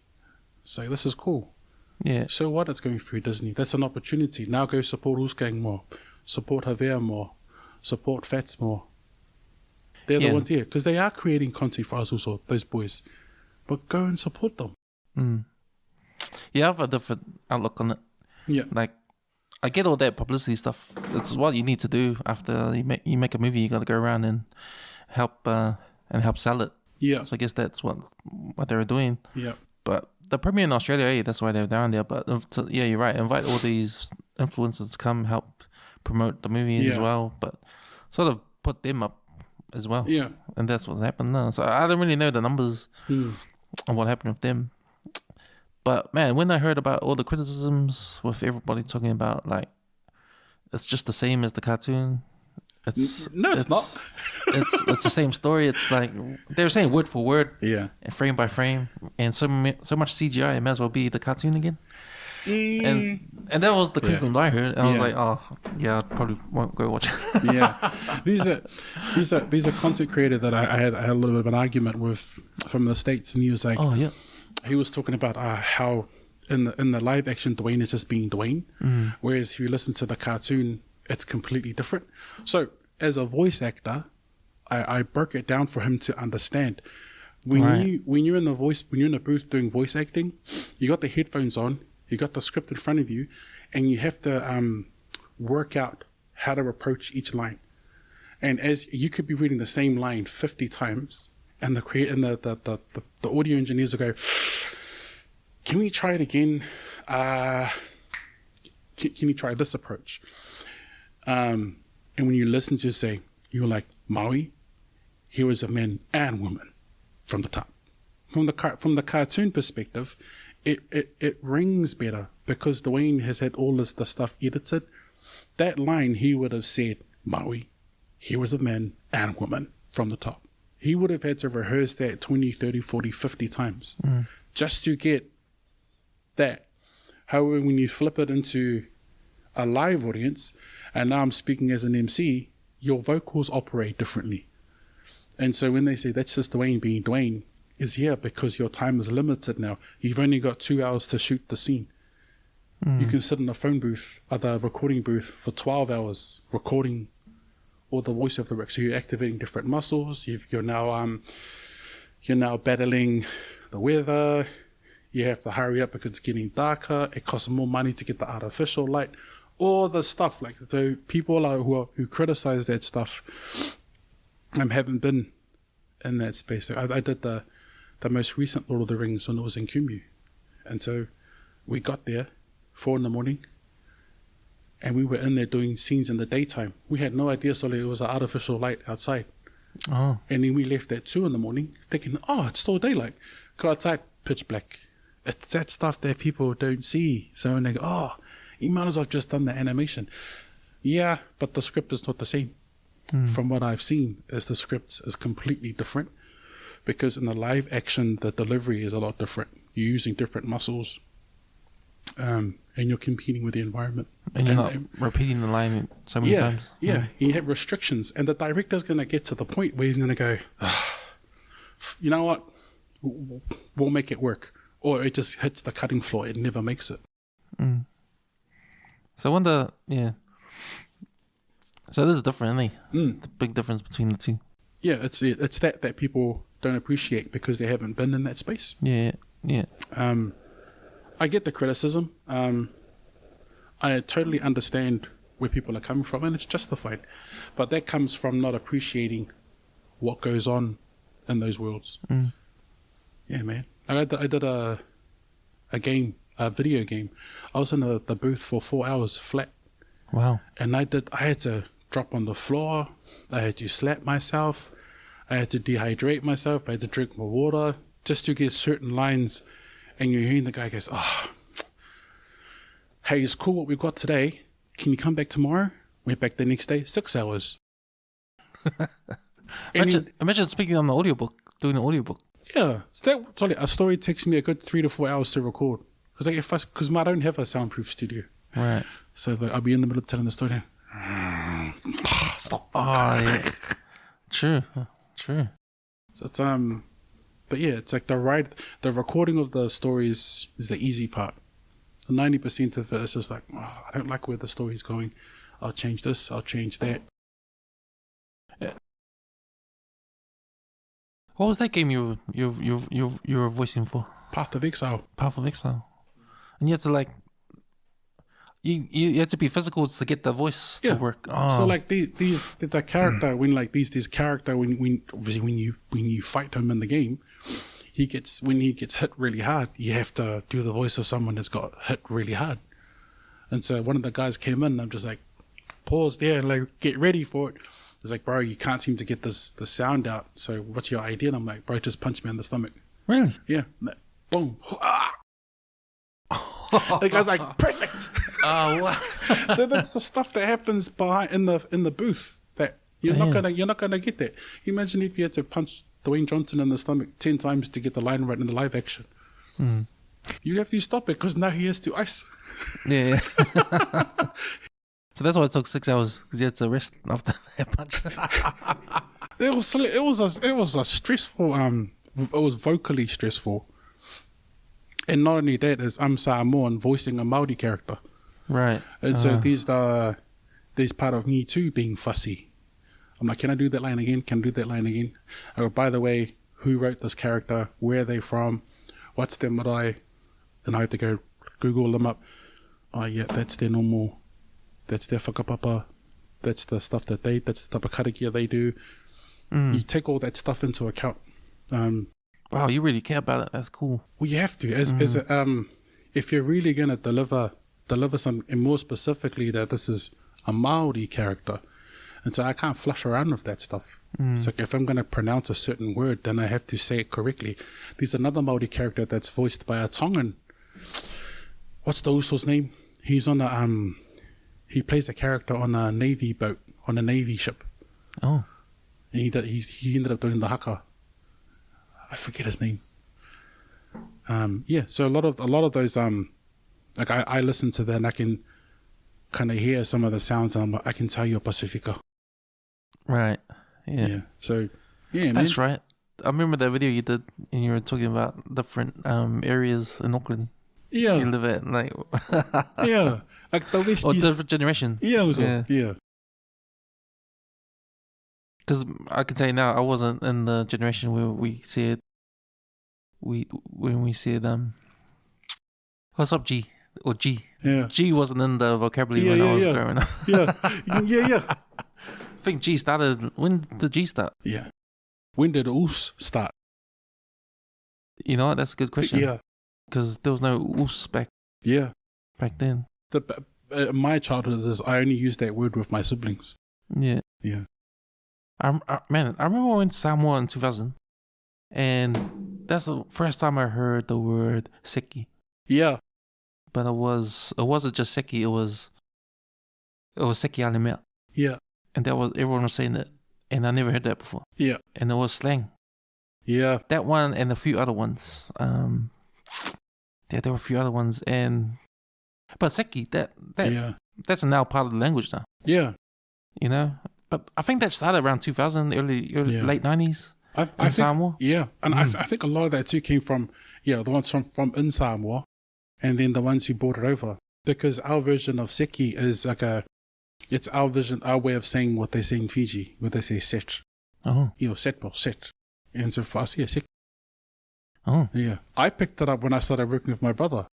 So wow, seki, and I'm like, that's what I learned, and that was maybe 2005. Yeah. Yeah.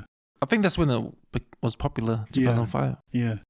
But man, when I heard all these other slang words they're saying over there, I was amazed. Like, man, never hasn't come down to New Zealand yet. Yeah. I remember listening to these people talk, these Samoans, or like they were talking about gossiping us about something, and then I heard this one, ike jelly. I'm like, what? Ike jelly. Ike lokoleangs. I'm like, lokoleangs. What do you mean by ike jelly? Are you jealous? I'm like, oh! Ike lokoleangs. I know what that means, but the jelly thing, that threw me off. Their own personal slang. Yeah, they got heaps of it. Yeah. And it's funny because I want to go now and see what they got now. Yeah. You can always find different words that come out of there. It was pretty cool. I was talking to... I went to the Auckland Writers Festival. Yeah. And I had a couple of free tickets to some talks. Yeah. But I went to a free one, and it was about indigenous language. They had a guest speaker from Canada. But she was an author. She's indigenous. She's Indian. Yeah. American Indian. American Indian. Yeah. And their language is dying. So, yeah, she came over here and with her daughter. So she's a professor at one of the universities. They just established a bilingual in the curriculum. Yeah. So they're interested to come here and see our bilingual. Yeah. And to take back what they learned and stuff. So that was pretty cool, that talk. But I went to that talk and they were talking about slang in the Māori language. Yeah. Like, and the guy that was talking, I think he's a professor. He was talking about how there used to be a committee to make formal certain new Māori words. Yeah. And put them in the the language. Yeah. But that ended in the 2000s because they're not needed anymore. Yeah. Because then the new words that come up there and sorted out through public opinion. Yeah. And if it survives, it's in the language. If it doesn't, then it's just slang. It's gonna go away. But it's interesting because there's no translation for new words. Yeah. Colonial words. Yeah. Like there's no translation for a computer. Yeah. New stuff that comes so they have to like invent new words for these new things. I remember when the Māori word for picture was pikitia. Oh. That's now they've got a more proper word for it. Right. Driver, taraiwa. Do you remember? I don't know if you remember. When I was a kid, they taught transliterations of what was then Monday, Tuesday, Wednesday, of the days of the week. Now you've got proper, right? Rāroi, rātapu, like proper names from way back. Yeah, like they're being that's right updated now to something a bit more accurate. Because the Balinese will bring in Monday, Tuesday, Wednesday. Yeah, and so they will have no translation for it. They'll just transliterate it. Yeah. That's like what they do now with the CRL, with the train stations. Yeah, giving them the proper names. Huh? Yeah. It's beautiful. Yeah, bro. I love when I go to places and I hear it spoken out in Reo Māori. Yeah, I think that's how it should be. You get to France, you're gonna get the same thing. I do find it weird when you arrive in New Zealand and you get welcomed in Chinese. Do you? You come to the airport, it's all Chinese writing. All this big Chinese around. I'm like, what country am I in? Am I in Aotearoa or am I in like an outpost for China? Multicultural city you're in. We've got some Chinese for you to understand. Man, so what are we talking about? Language. Yeah, language. Yeah, so that was an interesting talk. Like how language evolves. Yeah. And kind of like what we were talking about with Samoan language, the slang that evolves into part of the everyday language, no? Yeah. Because if I think about it, my parents would never say some of these words. Like seki, my parents would never say that. Yeah. Mama would be like, "Hey, buddy."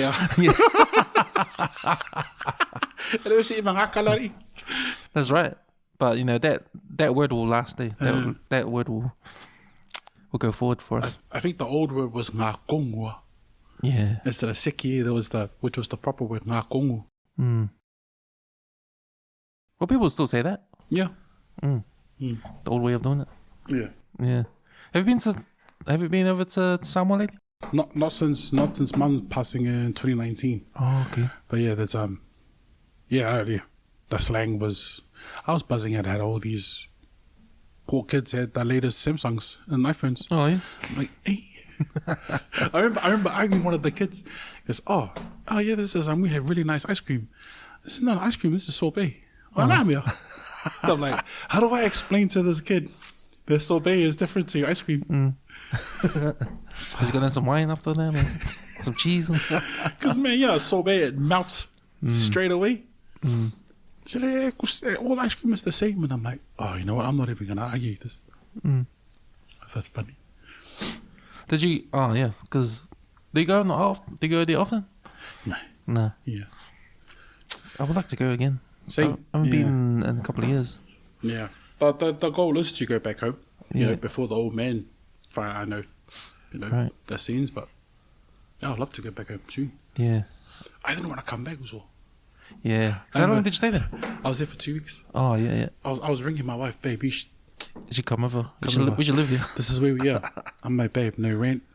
There's food for days, and that experience was crazy too, man. I remember these 2 kids. They saw me and they were like, "Oh, whaka. Are you Fata's son?" I'm like, "Yeah." Like, oh, kasi. So yeah. Stop eating people. You're so fat. And I'm like, oh. The honesty, yeah. I'm gonna cry. The honesty of our people, man.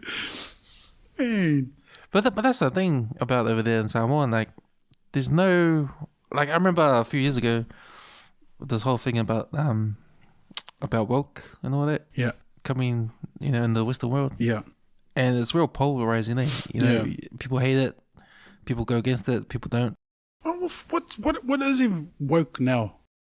Well, yeah, exactly. Like, it's something people are scared of, and it's just gone over everyone's head. It's evolved. I remember woke used to be a beautiful thing where you're now becoming aware. Oh yeah. Woke was about being now you're consciously aware of what's happening around you. Now it's freaking, stop being woke. But you don't even really need to complain about it if it's not in your space, right? Yeah. Like, you're just complaining about things that happen in other people's spaces, sort of thing, right? But I had a friend that was really against it. Yeah. And I get it. If you go deep down and see the essence of it, where it comes from and what they're trying to do, you think, okay, I don't agree with any of that, but I know what you mean. Yeah. I don't agree with any of that, but it's probably not the way to change society if that's what you want to do. Yeah. There's I get it, but then I thought, if things get worse, and my mate, who used to always complain about it, he told me, man, if things get worse, because he was one of those believers that it's going to overtake the way we live in that, and we're going to be so screwed. Yeah. I'm moving back to Samoa, man, because I know there's no work over there. Yeah. True. I was like, true. Yeah. You know what? You're right. There's no work over there in Samoa. Like, it's so ingrained in how we do things in Samoa. Like, it's so conservative, eh? Like, the village life. And I do like that now. Well, what I'm seeing now is that there's a resistance to that, the silly work. Yeah, people now starting to go, oh, you know what? Enough of that. This is silly. But yeah, Samoa, man, you're right, very conservative. It's very conservative. Yeah. You're going to get what you're going to get. Yeah. You know, if you're fat, they can tell you you're fat. Yeah. You know, it's like, and what? It was funny because I don't know if you heard our Empty Out the Clip, a podcast, talk about issues like that. But we had a video, they brought up a video about a Samoan man and his son or something. They were at a restaurant. Yeah. And they weren't getting served. Oh, yeah, I saw that. You know? What was that about? Well, they came in the restaurant, sat down, and then a few minutes later, Palangi family walks in. Yeah. And they sat down and they got served. Yeah. But these guys were there like, you know, for 10 minutes before they showed up. It happens in New Zealand. Yeah. What's the issue? And so and that came on social media, right? And then the old man, he talked to the waitress and did a speech about, you know, it's not really good what you're doing. Like, you know, we've been here and you didn't even serve us and you served them before us. And, you know. But I was thinking, that happens all the time in Samoa. Yeah, also. And I can understand it from both the Samoa side of way of things and then also the Western point of view thing is, and when you're running a business, oh yeah, that's one of the locals, you'll be right. Yeah. Oh, hey, there's a couple that's come, they look like they're from overseas. Can you just serve them and just be really nice to them? Because you want the business to come back. Now, the one that's complaining doesn't understand that that's a marketing strategy. They want money coming back into the Samoan economy and you're getting caught up. I came here first and I'm still wait here and you give to the white people. Also relax. You here every day. Those toys are going to go back tomorrow. It's not a big deal. It's not a big deal, but it's not a big deal to Samoan people. Like, when I saw that, my experience when I was in Samoa, like, that happens. Yeah. But no one really complains about it. Yeah. It's just part of the, you know, and what you described is that it's your take on it, but it's probably it's the other side of that story. Yeah. You know, and I can see it. Yeah. I can see it. And that's what probably a lot of people see it too. Yeah. And as like you do it to your own when people come to your house. Yeah. You know? Or what's that? Yeah. Because like, if I was in that old man's shoes, right, and you're for your people, when they say Samoa, and you see a Palangi people come in, you know, I've seen Maori do this when you come into a Maori establishment. They'll see someone who's not Maori that comes in. Oh, kia ora e te whānau, no mai haere mai. Where are you fellas from? My name is so and so. And but for some reason, our people are like these are distaste to it. So like if I putting some perspective on it, if I was in his shoes, I would have gotten up. Oi, tarofa, are you first time here? It's a great restaurant, great people. Speak up the restaurant because now they see you. Oh yeah, that's Samoa. They're edifying us, the pisingisi, and you welcome them warmingly because it benefits them too. But to be whaari'i and go, oh, I've been sitting here for 8. You sit at home all day on a Friday and drink your whiskey. But see, that mentality, what you're talking about, that our people think that. Our people think that. Yeah. I mean, that's a normal thing. And that's why, and my response to that video on the podcast was, you know, I've experienced that. I've seen that happen when I was in Samoa and no one complains. Yeah. Because it's normal. Yeah. When I saw this guy complain or have this video on social media about his experience and what he did, he told off the waitress girl or gave her a piece of his mind. Like, no one really does that. Yeah, that's a very entitled thing. To me, that's a very un-Samoa thing to do. Yeah, I didn't think of that, so that was cool. But I knew there was something wrong with that. Yeah. What he was doing. I knew there was something wrong with it. Yeah. Because I didn't feel like anything was wrong when I experienced it. Yeah. What a missed opportunity that was. I'm not saying it was me walking in and they served me. Like, no, but like I'm saying, like what a missed opportunity that was. If the restaurant had seen him done that, thank you so much for your support. Yeah. Don't worry about paying for your food tonight. We've got you. Yeah. Come on, man. Yeah, but what you're saying is people already know that. Yeah. Our people already know to do that. So I don't know if this guy was, and the fact that it's thrown up on social media. Yeah. Like, who does that? Like, our people want to do that. Yeah. Like, it's like something coming out of New Zealand. Yeah. Like, that's a Western kind of complaint. And that's what I was thinking. And that's what I was feeling. Yeah. Because no one would put a video like that up on social media. Because I saw the post from the restaurant, like addressing it, and I was like, why are you even doing that? Yeah. Why are you feeding into his stupidity? That's him and his pity party. He's just gone and ruined a whole lot of stomachs that could possibly no longer get fed because of his rent. Yeah, so... Vai mamau, man. Yeah, man. So, a lot of funny things happen on social media. Like, when I look at... Good to speak up on, you know? Good to speak up on stuff like that. I had the podcast I had yesterday, we were talking about how it's good to test your opinion if you're not afraid to give out your opinion. Yeah. Test it on social media. Yeah. Because you're going to get some comebacks, eh? Yeah. And you might get some unpopular ones, you might not. You get some support. Yeah. But it got me hyped to do that just for the sake of doing it and see what happens. Yeah, yeah. Because I think you have to, eh? I think it helps. I think it helps people open up. Yeah. I've learned... I went on a tyrant, like a massive rant last year for the whole Destiny Church stuff. Oh, yeah, yeah. Like, because of my wife and I's history with Destiny Church, we know things a little bit more in depth than the average person. And so I was ranting hard out. You guys used to be there? Yeah, yeah. And then I came and realized, like, I'm actually not helping anyone by blabbing this out and getting angry and disagreeing vocally. Like, these are, and Dave Letele would often say, hey, there are ways and there are ways. Like, you can articulate the problem or articulate your point of view without taking away from other people's mana, no matter how much you disagree. But I was being very personal. And so I learned that lesson to say what I have to say. But then again, there were still people that were dramatic about it. So how dare you say that? And I'm like, I've just been on your page. How dare you say what you... Well, it's pretty polarizing now. Yeah, yeah. With what Brian's doing. Like, he's always on the news. Yeah. He's always been... And now, I don't know how much congregation he's got these days. Yeah. But surely he might have cut in half. Like, amount of survivors that went there, eh? Like, I know I had a cousin that went there. It used to be a real... Yeah, so like when I was there was heaps of Pasifika people in there. And then certain events took place and then heaps of us left. Yeah. Yeah. Because it doesn't seem like it's the church anymore. It seems like it's his political agendas now. It's different too. So, like, as much as I disagree with Brian, I understand what he's doing. It's a guerrilla marketing tactic. It's to stay relevant. But why in that way? Like, because it seems, why go the political route? And have these protests and have you know, have the media come and talk about like immigration and it's very it's a very good it confuses me too because I think he's caught onto the reality that what attracts attention is drama.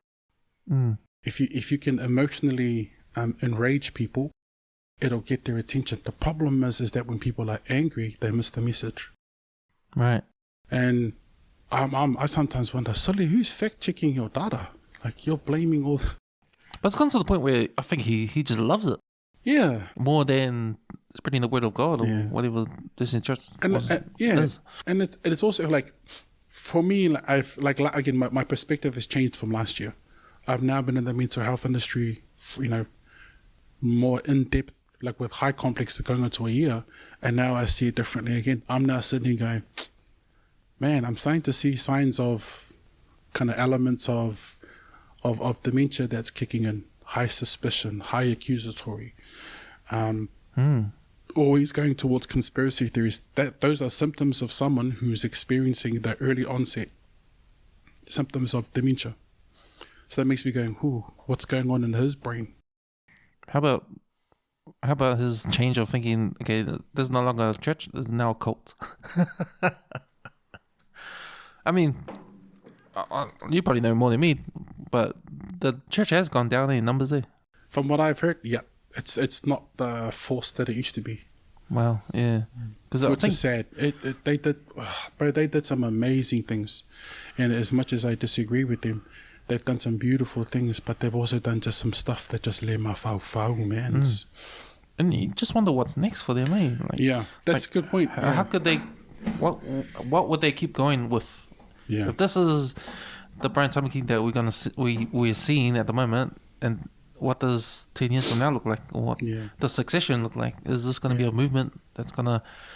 I think people are going to, if we're following natural human behavior, it's going to become so predictable that people stop listening altogether.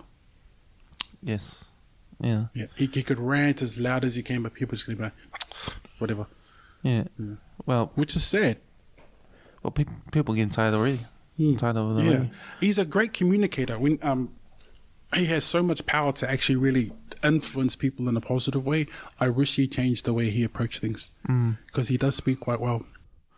Like if he had Dave Letele type direction there. Bro, big props to Dave Letele, man. That guy's got the spine of adamantium, man. I was messaging the bro, I was like, also, man, I'm really proud of you. You know, it's like, what the Uso did was very brave. To go into that New Zealand muscle. Yeah, but silly, people are crying over New Zealand muscle. Go talk to all the field agents that deliver liquidations on behalf of IRD. Right. New Zealand muscle's nothing. That's a grain of sand compared to what's really going on in the industry. Like, these are big problem right now where we have companies in America and China setting up health companies here, and they're importing drugs using protein powders.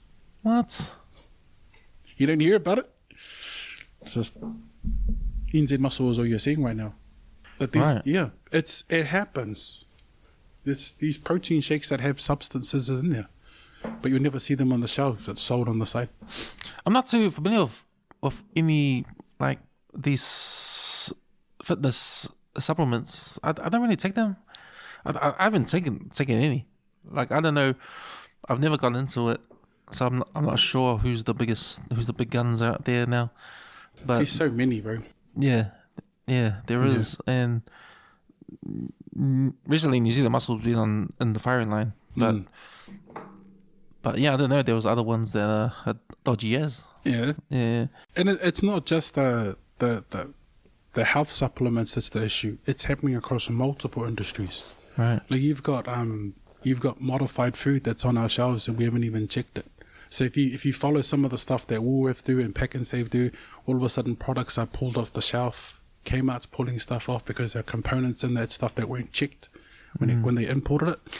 So it's all that stuff that but you know, even it's for some reason people don't seem to click on and go, hey, this has actually been happening for a long time. It's been right in front of you. The only difference why I think the New Zealand muscle thing blew up is because the way it was exposed. It was suspense, it was drama, it was shock. So you've been ripped off, you've been lied to. All enraging emotional elements were activated in that YouTube exposure of NZ muscle. That's interesting. But if it's happening to other products, not even health products. Yeah. And you never hear. So, but see, when Woolworths was on the news, it was like food giant Woolworths have been asked to withdraw products that include unsafe ingredients for children. You know, customers have now been urged to return these products for a full refund. And then he switched it. NZ Muscle has been bringing in illegal substances, claiming them to be New Zealand grown. Wow. The different tone. Yeah. So it's just, so who's doing it? Huh? Why is there a different tone? Is like say Hammers to Kmart. Yeah. They put it out there, and it's like a way where it's just brushed off. Yeah. Don't worry about it. We're just gonna replace it. It's okay. And then why are they doing that to New Zealand muscle? Who's doing that?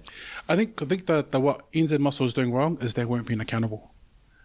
Right. They got caught, and they kept running around. They got caught again. They ran around. Whereas with a large supermarket, you know, they'd say, we acknowledge that customers will be unsatisfied. Please return the product and we'll get a full refund. Any adverse effects that have caused as a result of this product, Kmart will be fully responsible. So that's the first thing they do. They own it. Nip it in the bud. Nip it in the bud. NZ Muscle didn't do that. Right. They found excuses rather than just saying, oh my God, okay, we're going to fix this and we're sorry. But I also know that there's so much going on. Like I look at it from a perspective of having served documents, I think that the bro is so tied up to different people.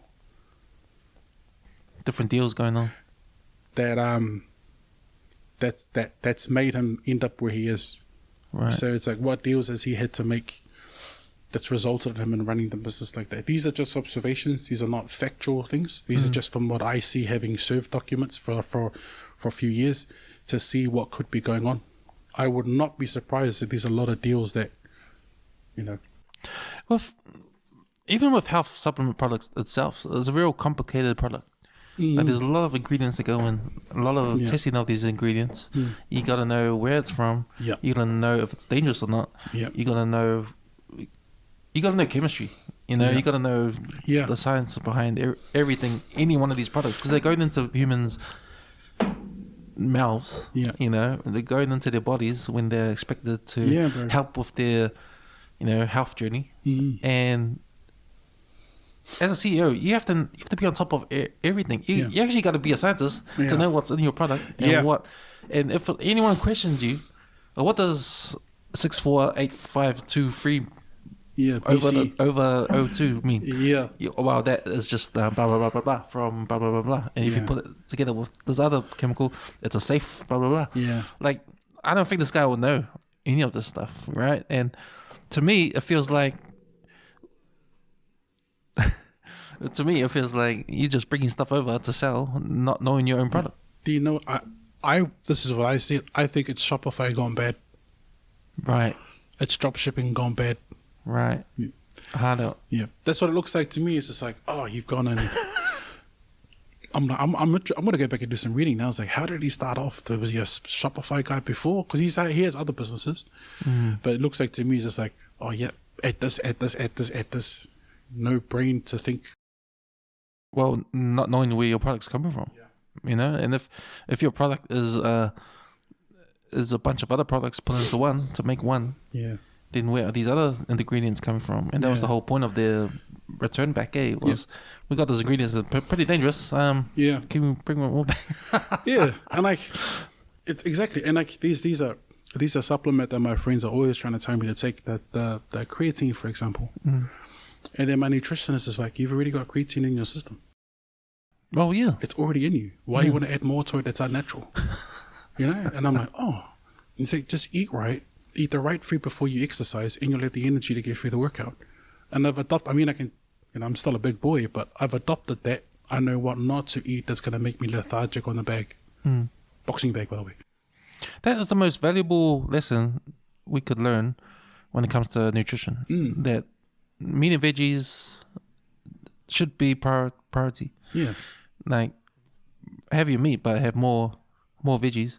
It's got all the vitamins you need. Or even like with protein shakes. I remember a friend of mine that does bodybuilding. He was watching me buy all these different high brand protein shakes. Just eat the steak. And he was like, also, you can just you can go buy a bag of kale and it'll have like 2 times the amount of that. Like, what? Is it, or the 4 beans that you get at Pack and Save that's cheap? He's like, take that, rinse it, blend it, add some milk, and goes, there's your protein shake. Right. See? Yeah, from beans, a plant. Yeah. Tastes disgusting, but it doesn't have chocolate flavor. You got to train your taste buds. It's revolting easily. You know what? I've recently trained myself to drink sparkling water. Because I'm trying to stop drinking soft drink. And sparkling water is the next best thing. I know you drink water, but you want that fizzy. You want that fizzy feeling. When you're eating, you're used to having Sprite and Coke with your food and that. So, and everybody hates sparkling water. Everybody hates it, and I admit I hate it too. But man, I had to train myself. I like how you've done that. You've substituted. Yeah, I have substituted, but it was hard. It probably took a couple of weeks. I just had to deal with it. Just drink it, and then after 2 weeks, it's not that bad. It's good now, so I can drink it. Cool. So now I'm happy that I can drink now sparkling water because I used to hate it. But it makes sense. It makes sense because when I first drank, when I was young. The first time I had beer. Yeah. It was gross, man. It was yucky. It was yuck. So, when we were young, we had to train ourselves to drink beer. And then beer was good after that. Yeah. So, the same thing. Yeah. No, you're right. If something's yuck, man, train yourself to go through that stage of training your taste buds to enjoy it. Yeah. I remember my first beer was NZ Lager. Oh, I thought it was disgusting. I still think it's disgusting. I was like, my dad, how do you drink this stuff, man? Yeah. Like, the other beers are okay, but I don't drink anymore. But yeah, man, I don't know what our dads see in that disgusting piece of.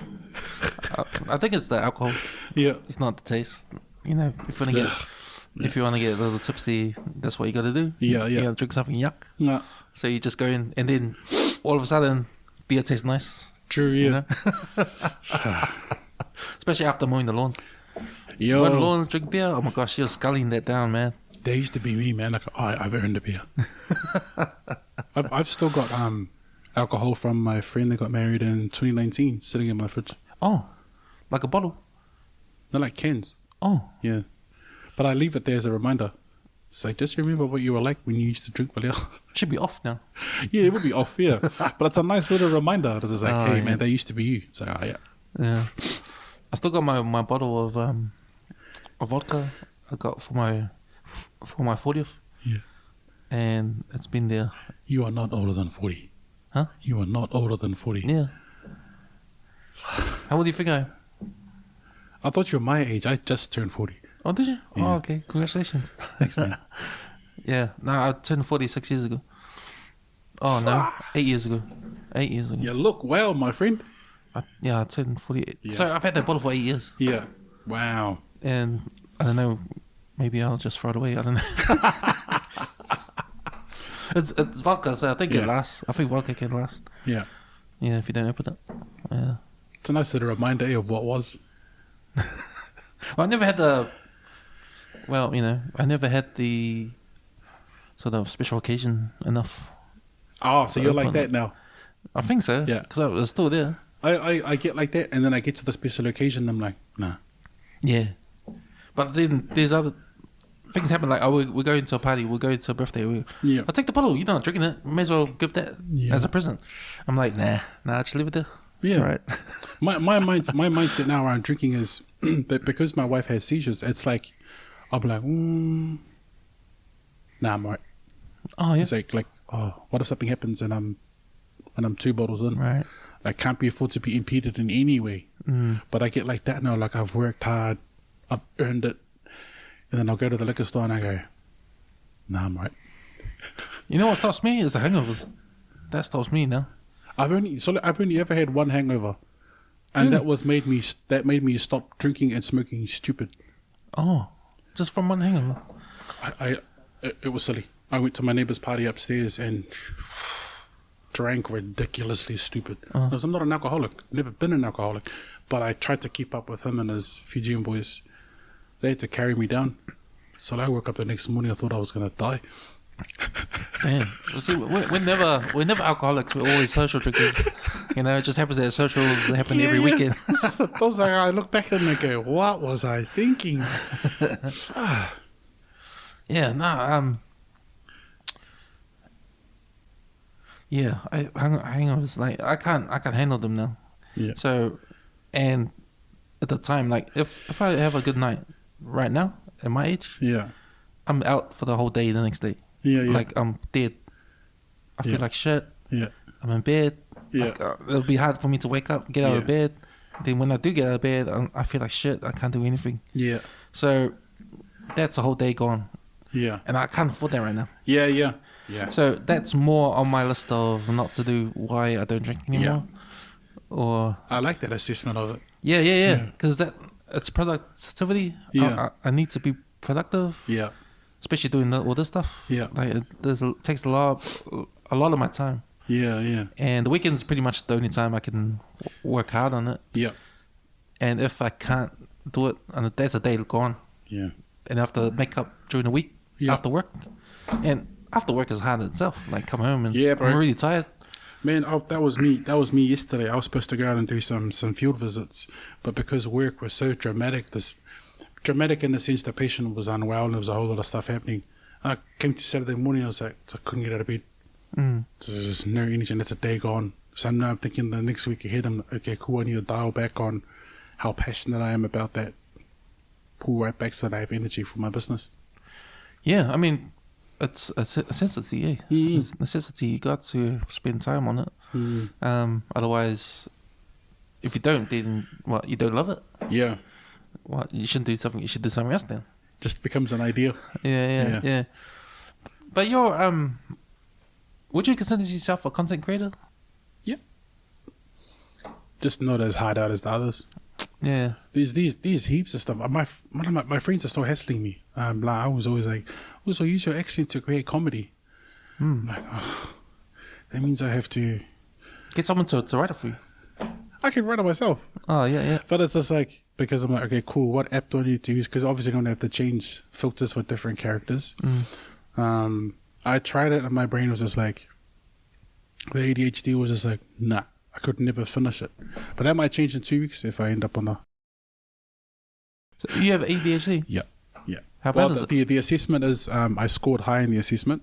Yeah. I was supposed to get seen this week, but they were away. So I follow up next week.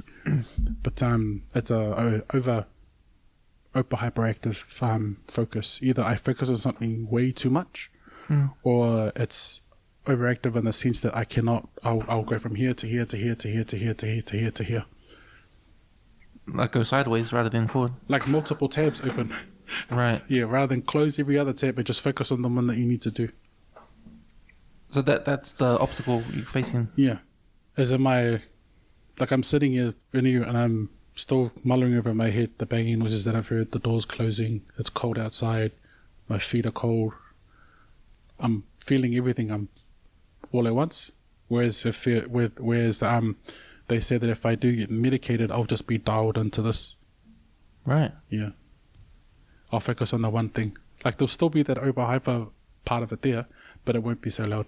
But you're not on medication? Not yet. Oh, but you would want to? I find out next week what that's going to look like. Oh. Yeah. But I've got some friends and colleagues that have gotten onto it, and yeah, completely different person. But you thought if you know you've got a goal and it's in the way of that goal. Yeah. So so I'm finding that my ability to just finish a project is really, really difficult. Like if I'm honest, when I looked at my schedule throughout the week, I've got about a good 40 hours free. That's after sleeping removed from the equation. So I've got no excuse, but I struggle to be able to focus on something and just finish it. Right. See, my problem is on the other side of that. Yeah. Is starting. I'm a great starter. It's the completing it that's the problem.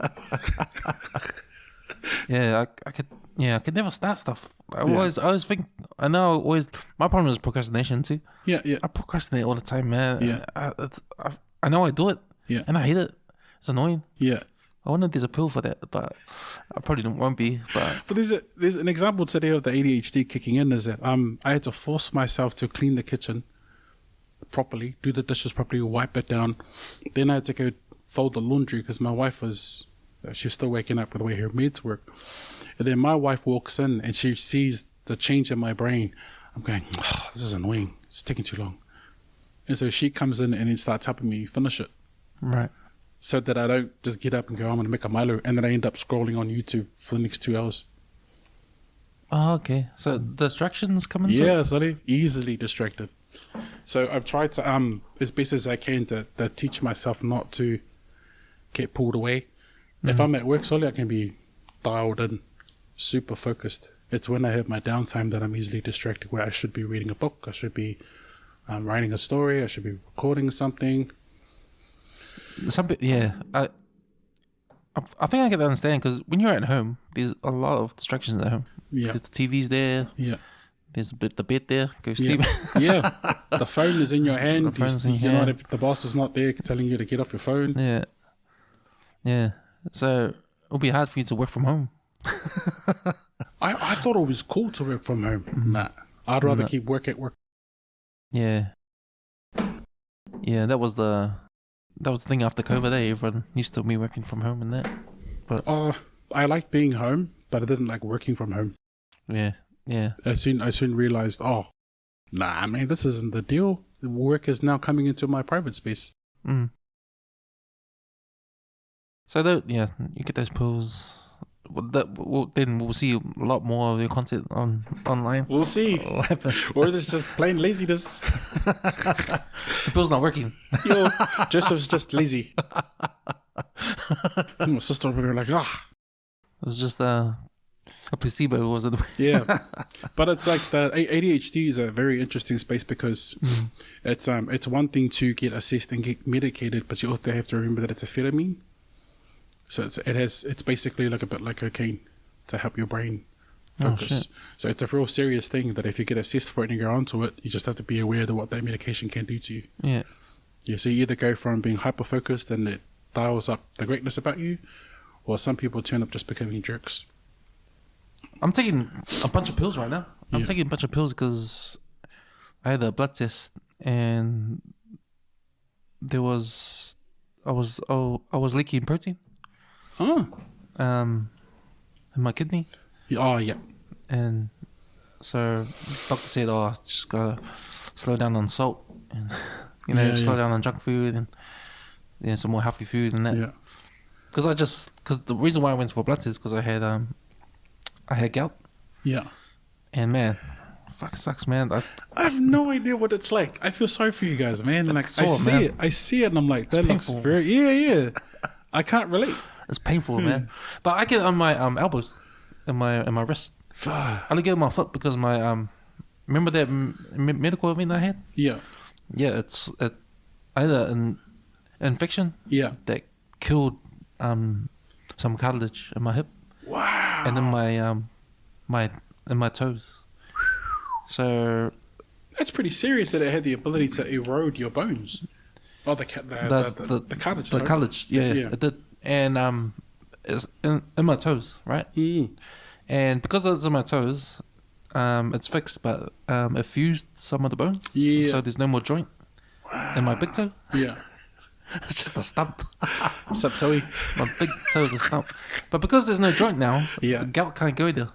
Oh. So then why it goes somewhere else. So it doesn't go. I don't get it on my foot anymore. It goes to my elbow or my wrist. Yeah. Which is still painful. Yeah. But I find that better than in my foot because yeah, a lot of people get in their foot. Yeah. And they can't walk. It's painful, right? Yeah, I've seen it. One of my brothers, when he gets it, it's freaking shocking. Mm. It's like he's like, oh my god. I'm like, silly, you hit the shot. And you just being dramatic, or then I start to look into it and I'm like, oh my bad. Yeah. Nah, it's painful. So I appreciate it not being on my foot anymore. Yeah. Because it's hard to you can't walk and that. So is it like a sharp kind of pain? Yeah. It's imagine like your joints. Imagine there's little pieces of glass. Ouch. In your joint. Yeah. Just imagine that. Yeah. So that's the pain. That's the pain we're feeling, man. That's the pain we're feeling. Sorry to anyone that I laughed at with gout. So to have it in your toe, it's bad.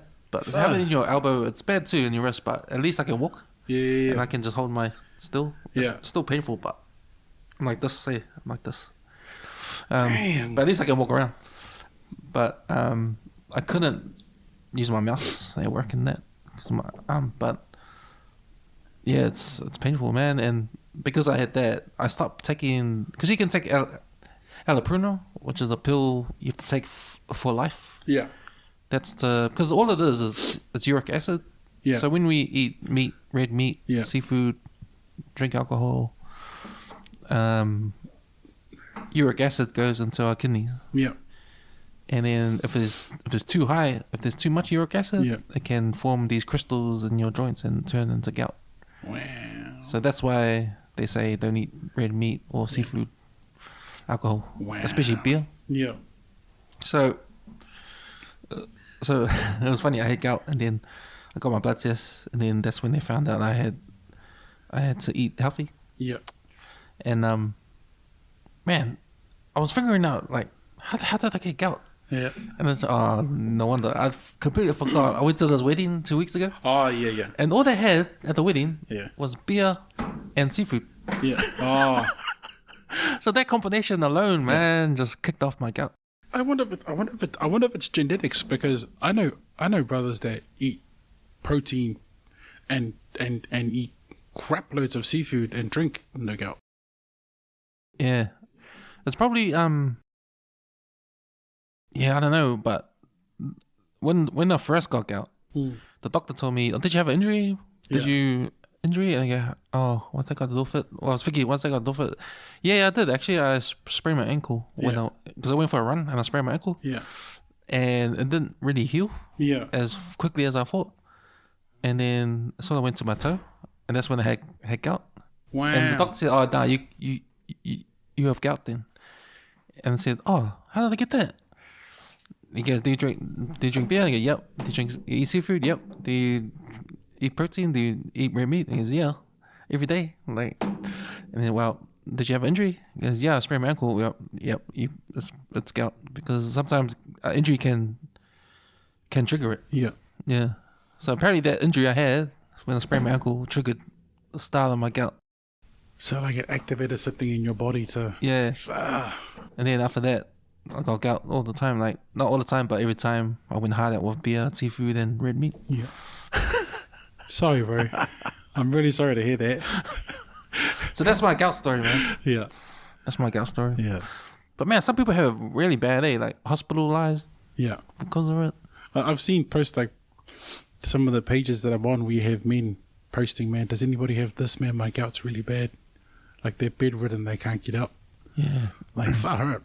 These people posting. Yeah. It's all in the diet. It's all in the... I think if you lose weight, it helps too. Yeah. Yeah. Yeah, it's the signs of being unhealthy, you know? Yeah. Or keeping up with your unhealthy lifestyle. Yeah. And that's something would be good to change. Like, you know, we were talking about Dave Letele and his BBM. Like, that's awesome, man. Like, you know, what he does for Polynesian people, like helped him in their health journey. And there's good stories that come out of there. Like he posts them on social media. Yeah. And he plays the long game with our people too. So I like how he I remember one time he was trying to help me and I was just wasn't in the headspace. The bro app, because what's your number? I put it early, like 30 seconds early, he was ringing me and I panicked, didn't answer. So man, but the fact that I like how he caters the programs to where the people are at, and his huge thing is on their self-image first. So, you know, it was kind of hard for me to see him go to that New Zealand Muscle as CEO and then come out of it a week later. Yeah, you know that hate he got. Like, if any criticism I have of Dave, is just because of that. Totally, to go into it and not fail, but realize it was a mistake. You can't do anything about it and get out. To be honest, also have it so much on social media, like have it transparent.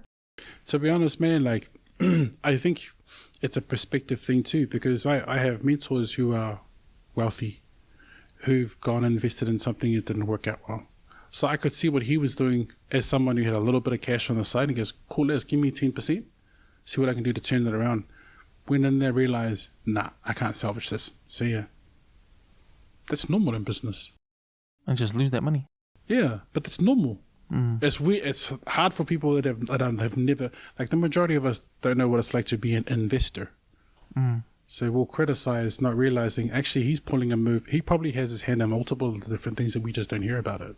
The only reason it's this one is because it's most controversial. Yeah, he made a bad investment, realized it was a bad one, he pulled out. That's probably a risk on his part, because now people know him. Yeah. Is he a dodgy businessman or what? Well, man, he's yeah. I think again that comes to people not understanding the business nous of the man. He saw an opportunity to invest in a product and turn it around. He went into it, found out that it probably wasn't salvageable within his own means, and he withdrew his shares, and I don't blame him for it. How hard is it really to start a business? Like to start your business, to know all the background, the admin side of it. Like the rules, the regulations?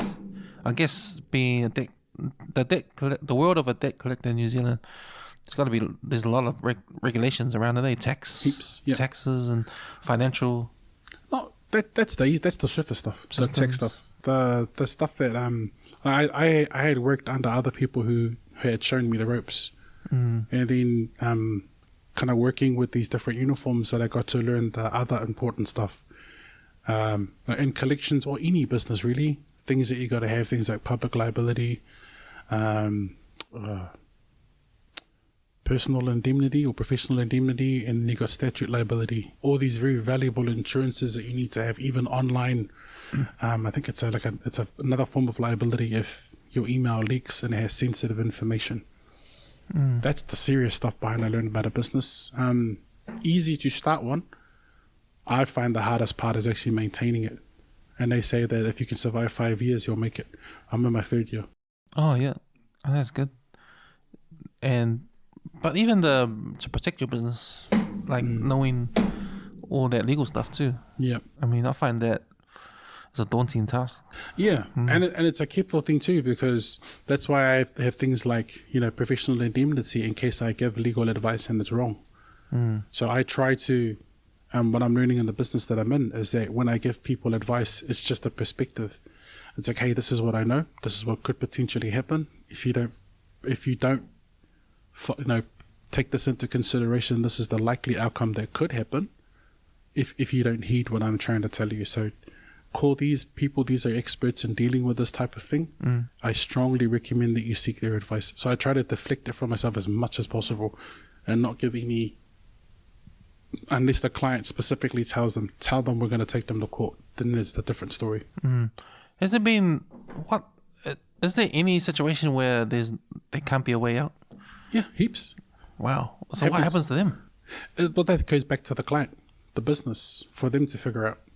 Oh, okay. Because at the end of the day, there are customers who do want to find a way out because they're genuinely stuck, and then there are those who just don't want to do anything with it. They'll avoid it in any way possible. Oh, okay. Those are the ones that are challenging. You could take them to court, seal a judgment, get an attachment order on it, and then those ones that like to get away from it, they'll quit the job so that the money's not coming out of their wages, jump on the benefit, and then money comes out of their benefit, and then they go jump to another job and they cut the benefit, and then the loan company is trying to chase them. Oh. So it's a mission for them. Yeah. So do you work for them, those loan companies, to try and recover or no? Not anymore. I don't like, I see loan companies as they are trying their best to meet a need, but it's also a very unhealthy way of addressing a need. Like they shouldn't be charging 29% interest. I think that's just silly. Right, it's just the money maker for them. Yeah, and then a lot of debt collectors that I work with, their customer service team are not solution focused. They stick to the system. Miss one payment, miss two payments, send the repo man. Oh, damn. It's like, what are you doing? There's no intent to build a relationship with the customer, to get to know them, and build that trust where they can always call you up and say, hey Tom, man, I'm really struggling this week. I know it's $70 a week, but I can only budget for $40. Can you make it work? Yeah, man, cool as. Pay $40 this week. Can you add $5 next week? You can reset the payments. It won't cost the business anything. So why would we continue to have these sort of practices, allow these sort of practices to happen? Just lack of education. But that's just to the customer. But the government doesn't do anything about these. You need money in the economy. People? Yeah. Wow. So I'm not people like someone might just say, oh, you're the nice debt collector. So not really. I'm the solution focused guy, because if you take the car away and you want him to make payments and that car is to get him to work, now he can't get to work. You haven't solved anything. You've scared him, and that repo will probably only pay for what? 10% of the arrears. He still has another $20,000 to pay off. So what have you achieved? So what would be the solution for that situation? Is you help them create a habit of paying the loan. And the company, depending on where the business is at, and some of these local loan shark companies are making record profits. And so you can afford to make a little bit of legroom. So you can put, and I've seen large corporate companies do to still put an excess amount of a few million to the side to help cover that offset. I was like, okay, cool. We're not going to get this $400,000 in the next quarter from these customers.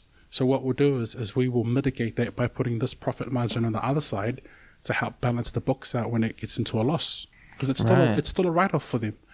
So if you're not paying your debt at the end of the financial year, for the loan company, that's a tax write-off because they're losing money. Right. But if the customer, if the agents and the company were to sit back and go, okay, cool, the same tried methods are not working, who can we talk to in the community that can have a relationship with this person? What's going on in their lives? What's preventing them? And then you, like, my whole game is to cross every single line, dot every T. Dot every I and cross every T. The back to front one. Eliminate every single possible option. So they do go to court, the court can say, hey, the company can go, we actually did try really hard to get to know them and build a relationship with them, and they just did not engage. So, if I can break down what you just told me, you've got the lender, you've got the customer, and you've got the lender operating on in New Zealand under New Zealand laws, regulations, legislation, the system, and they could. You come in, you're like the consultant between the two, and you come in and you actually, if the customer can't pay for those reasons, like you're gonna take away his car, but he needs the car to go to work. So, but the system and the system and the industry and the rules and regulations allow for the company to change their process to make the customer still pay the loan, but still keep the car. Find a way around it without being. It's law right now. Being so aggressive to take, and because you can't pay it. It's legislation right now that companies they have to find a solution to get to the end of the problem. If they, like, it depends. Like, if the customer can be smart, they can go take them to court and go, they never did any of that. Now, as a business, you have to prove that you've made the effort to try and resolve things. But if you've just been hard steel up the guts, like pay up or else, and you've just been threatening along the way, there's a chance in there that you as a business could lose. So the customer can report that. Yeah. And take them to court. Yeah. And so win. So these loan companies know about it. Like if you, like, they'll never openly stop you and go, hey, by the way, if you end up being sick and you're off for quite a bit of time and you're unwell, part of your loan that comes with legislation is that when you sign that dotted line, it came with a hardship clause. So if you're sick and you can't work, your wages are going to drop. When you get sick, get a doctor's certificate, send it to us, and the insurance covers that payment. The insurance? Yeah, it's part of the loan. So when you pay your payments, it covers insurance too. Whereas, so if you get sick and you take a whole week off and you've got no annual leave, so you can't afford to service the loan now, that's what the hardship is there for. But they won't tell you openly. You got to read it yourself. You have to read it yourself. But it's law. They have to have a hardship clause in there. They have to have it. Oh, yeah. Okay. So anyone will have it. Yeah. So you can't just lend out money without a form of insurance attached to it. Dollar dealers do it too. It's in their clauses. Do you find that that's the main thing to get out there because no one is told the customer? Yeah. Read your contract. Yeah. Like I said, did you know that? Did you know that if you get sick, you can actually activate that? No, I don't know anything about that. You should read it. And then it's another situation is our people don't understand all the technical jargon that's in there. So many factors, bro. Like, I'm not against loan companies entirely. I think they could do things a hell of a lot better and stop using culture to profit. So is there anyone, other company like you doing what you're doing? Because it seems like it's needed now. You need these lenders need a consultant to make sure they're doing the right thing, or making sure that they're not being dodgy in any way. I don't know of it. The listeners might be going, whatever you say, you don't know. I genuinely don't know of anyone that does it this way. I know of other large companies that have an element of it. Like a department. Yeah, like a department that does that type of thing, but not fully invested in that space. It's a very challenging business model because it takes longer to resolve something. Right. And it's not your instant reward. I've got one right now that's taking me going on to my second month, but it's taking me 2 months for that customer to finally acknowledge that they're liable. Right. whereas for ages they were running around refusing to communicate. And then it took me 2 months to build rapport. And actually, okay, cool, here are the facts. I'm going to leave this with you, and then you come back to me. And what the public doesn't see is that I've organized a food parcel for that. So would you say you were the catalyst for them to realize that they're liable for the work that you do? That's awesome. That's good. But I don't tell them, like, look, you are liable for this. I would say, look, the report says that you are liable. I think you should go and seek some legal advice. CAB is around the corner. They're available. And these days, I strongly recommend you call these people and get professional advice. Because this is what I'll show them the letter. They are telling me that if you don't do this, they're going to threaten you with legal action. You're already in struggle. I don't want that for you. Please go and seek the help that you need. If you don't heed my advice, I hope you understand that this is not, you are now responsible because you're intentionally choosing to do nothing about it. So how do you with your work, how do you get paid? Who pays you? Does the company, the lenders pay you? Yeah, the lenders, for sorting their problem out. Yeah. I should charge more, by the way. Yeah. They're going to get insurance anyway, or what? Yeah. So that's I always have, I know, like, I do advocate for businesses too, because things need to get paid. And you made an agreement that, hey, if you help me, I'll honor my commitment of the bargain and pay you back. You made that agreement, honor it, but communicate. Do you think these lenders, like, where do you stand with advertising with these lenders? Like, I know Nixon from my firm. He refuses to let any lender have advertising in radio. I agree. Absolutely agree. Like, radio, in my view, as radio has a responsibility to inform people. It shouldn't be promoting any loan companies because a lot of vulnerable people listen to radio. And so Nixon, see, that's an awesome awareness from Nixon, because he knows his audience. He knows who's listening in. And he knows a lot of them are vulnerable.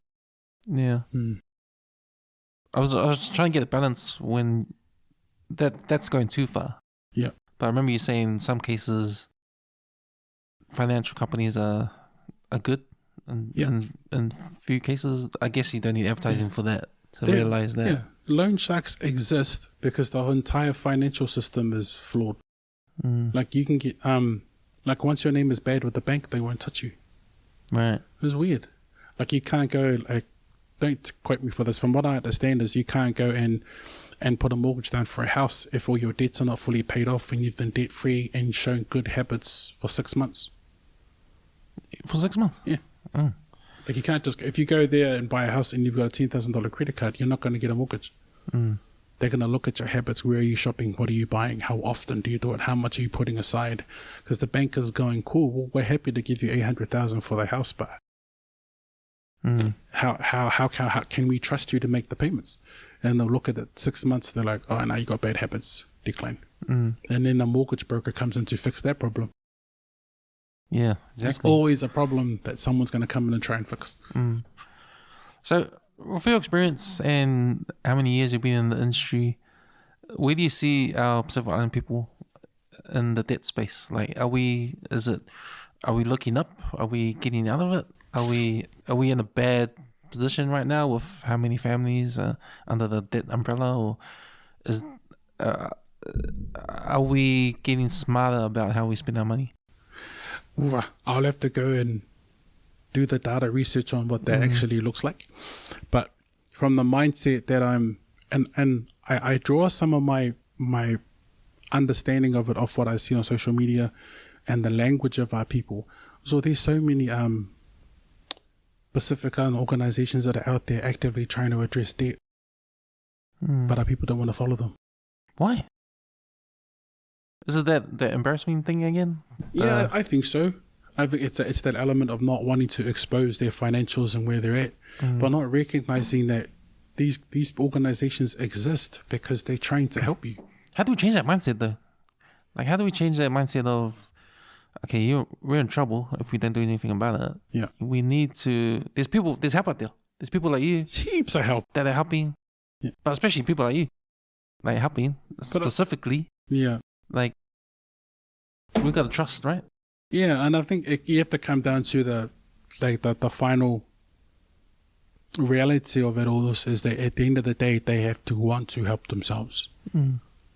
You're not there to help them. You're empowering them to be self-helping, if I may. So yeah. So we're not looking up there. Oh, that's just an observation. Like there are, like I go into houses, and it's not just Pasifika, but I do see a lot of our people. I walk into the whale and I see gadgets everywhere. Right.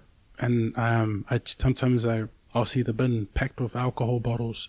But that's just a snippet. I don't live with them every day to understand what's going in there.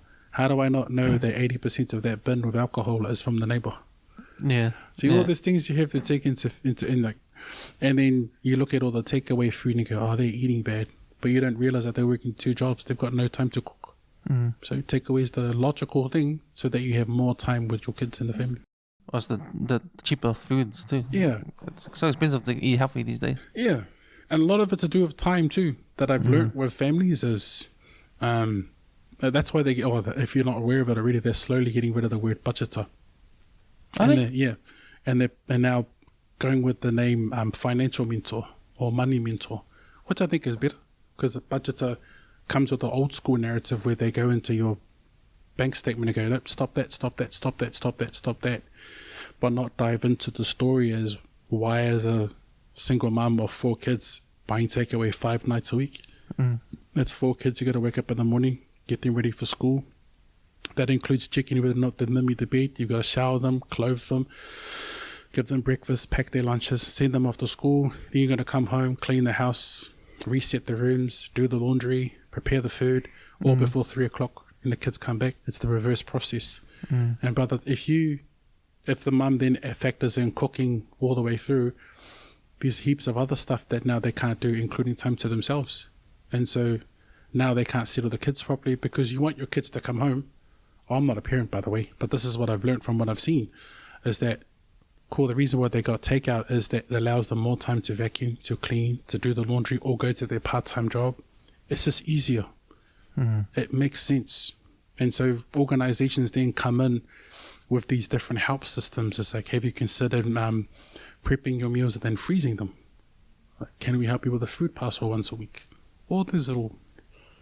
There's so much more going on. And that's the perspective that I try to bring into debt collection when I'm approaching the doors. That's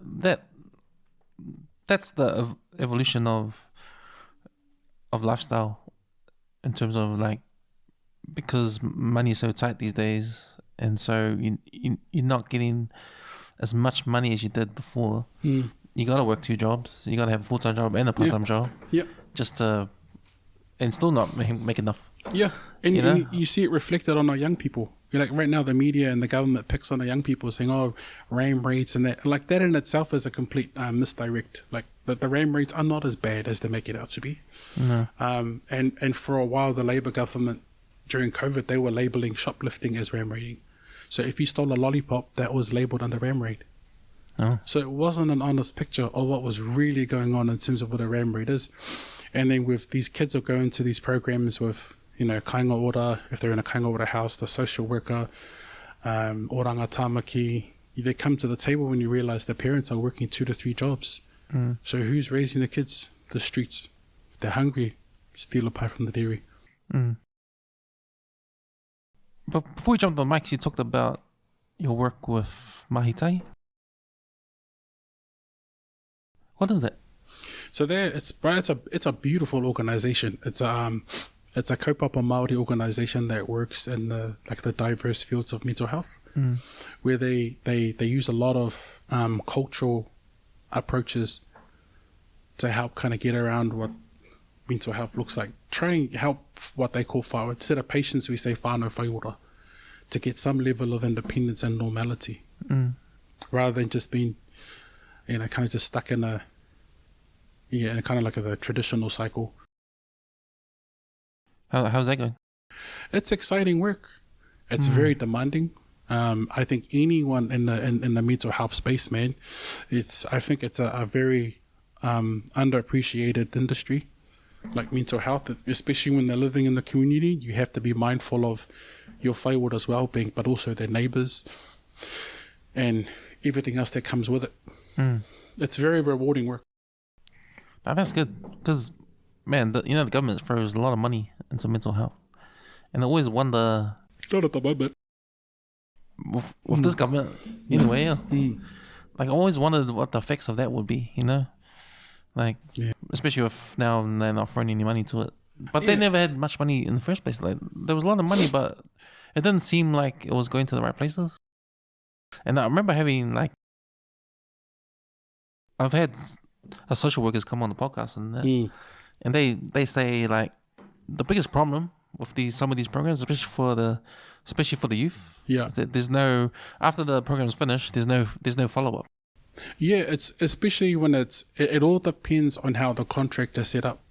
So one of the most vulnerable groups are young people between, I think, the age 16 through to 18. So once you hit 18, you're now classified as an adult. You no longer have access to the services that were there. But if you're 16 and homeless, you can't get housed because you're not old enough to have a tenancy. So what's the solution? And social workers may have already told you, hey, we could have a whare where youth workers are there 24/7 and we can house them there. But then the government and advocates will come in and think about, child safety, are those people, can we vet the people that look after that, rada. There's so many roadblocks. HR stuff. Yeah, it's like, here's a solution. Oh, no, but this. Oh, here's another solution. Oh, but then we've got to think about this. It gets really tricky. And when it comes to young people, it's very, very sensitive. Especially the time that we're in now, the stuff that's been out in the world. Well, sometimes HR stuff that holds back a lot of things. Like it doesn't filter through progress. Yeah, like there's a lot of red tape you got to go through before things happen, and it might take weeks, and nothing gets done. Well, you have to understand too that HR are operating to certain parameters that they've been given. And when it comes to the health sector, the contracts all have their own unique language, the things that come with it, and sometimes some of those things that come with it are these level of restrictions that makes it hard for you to do something. Yeah, because we're talking about work stuff before.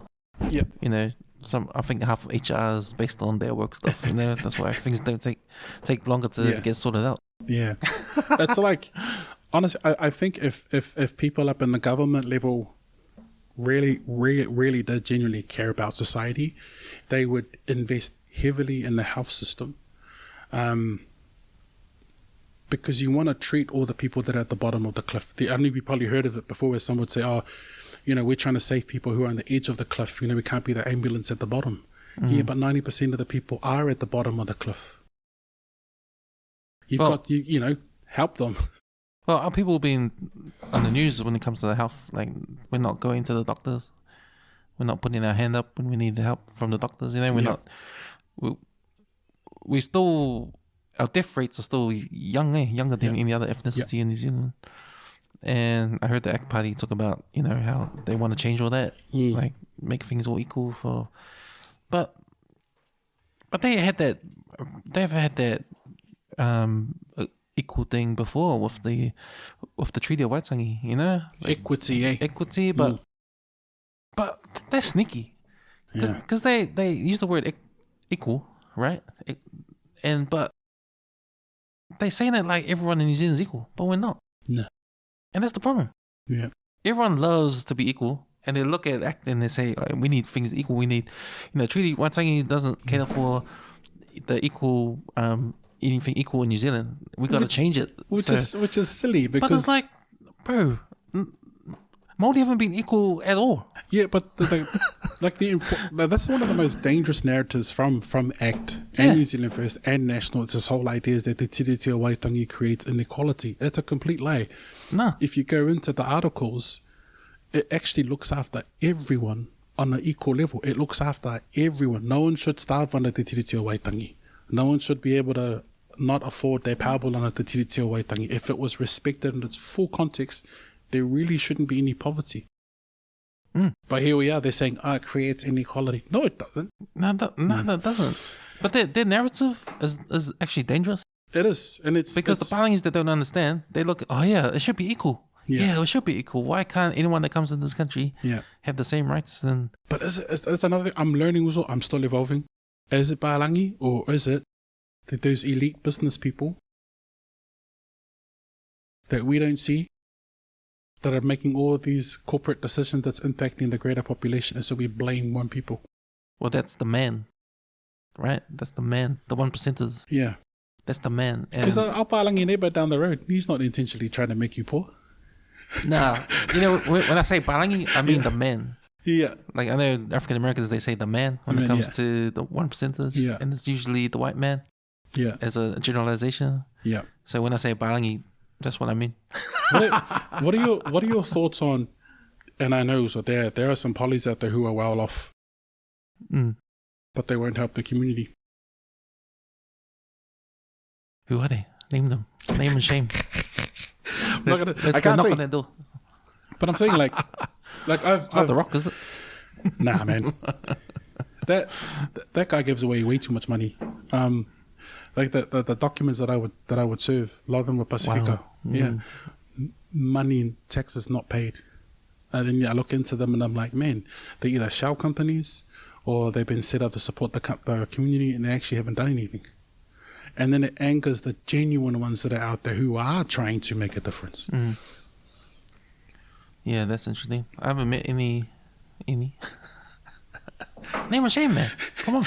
Let's go knock on the door. They're out there, son.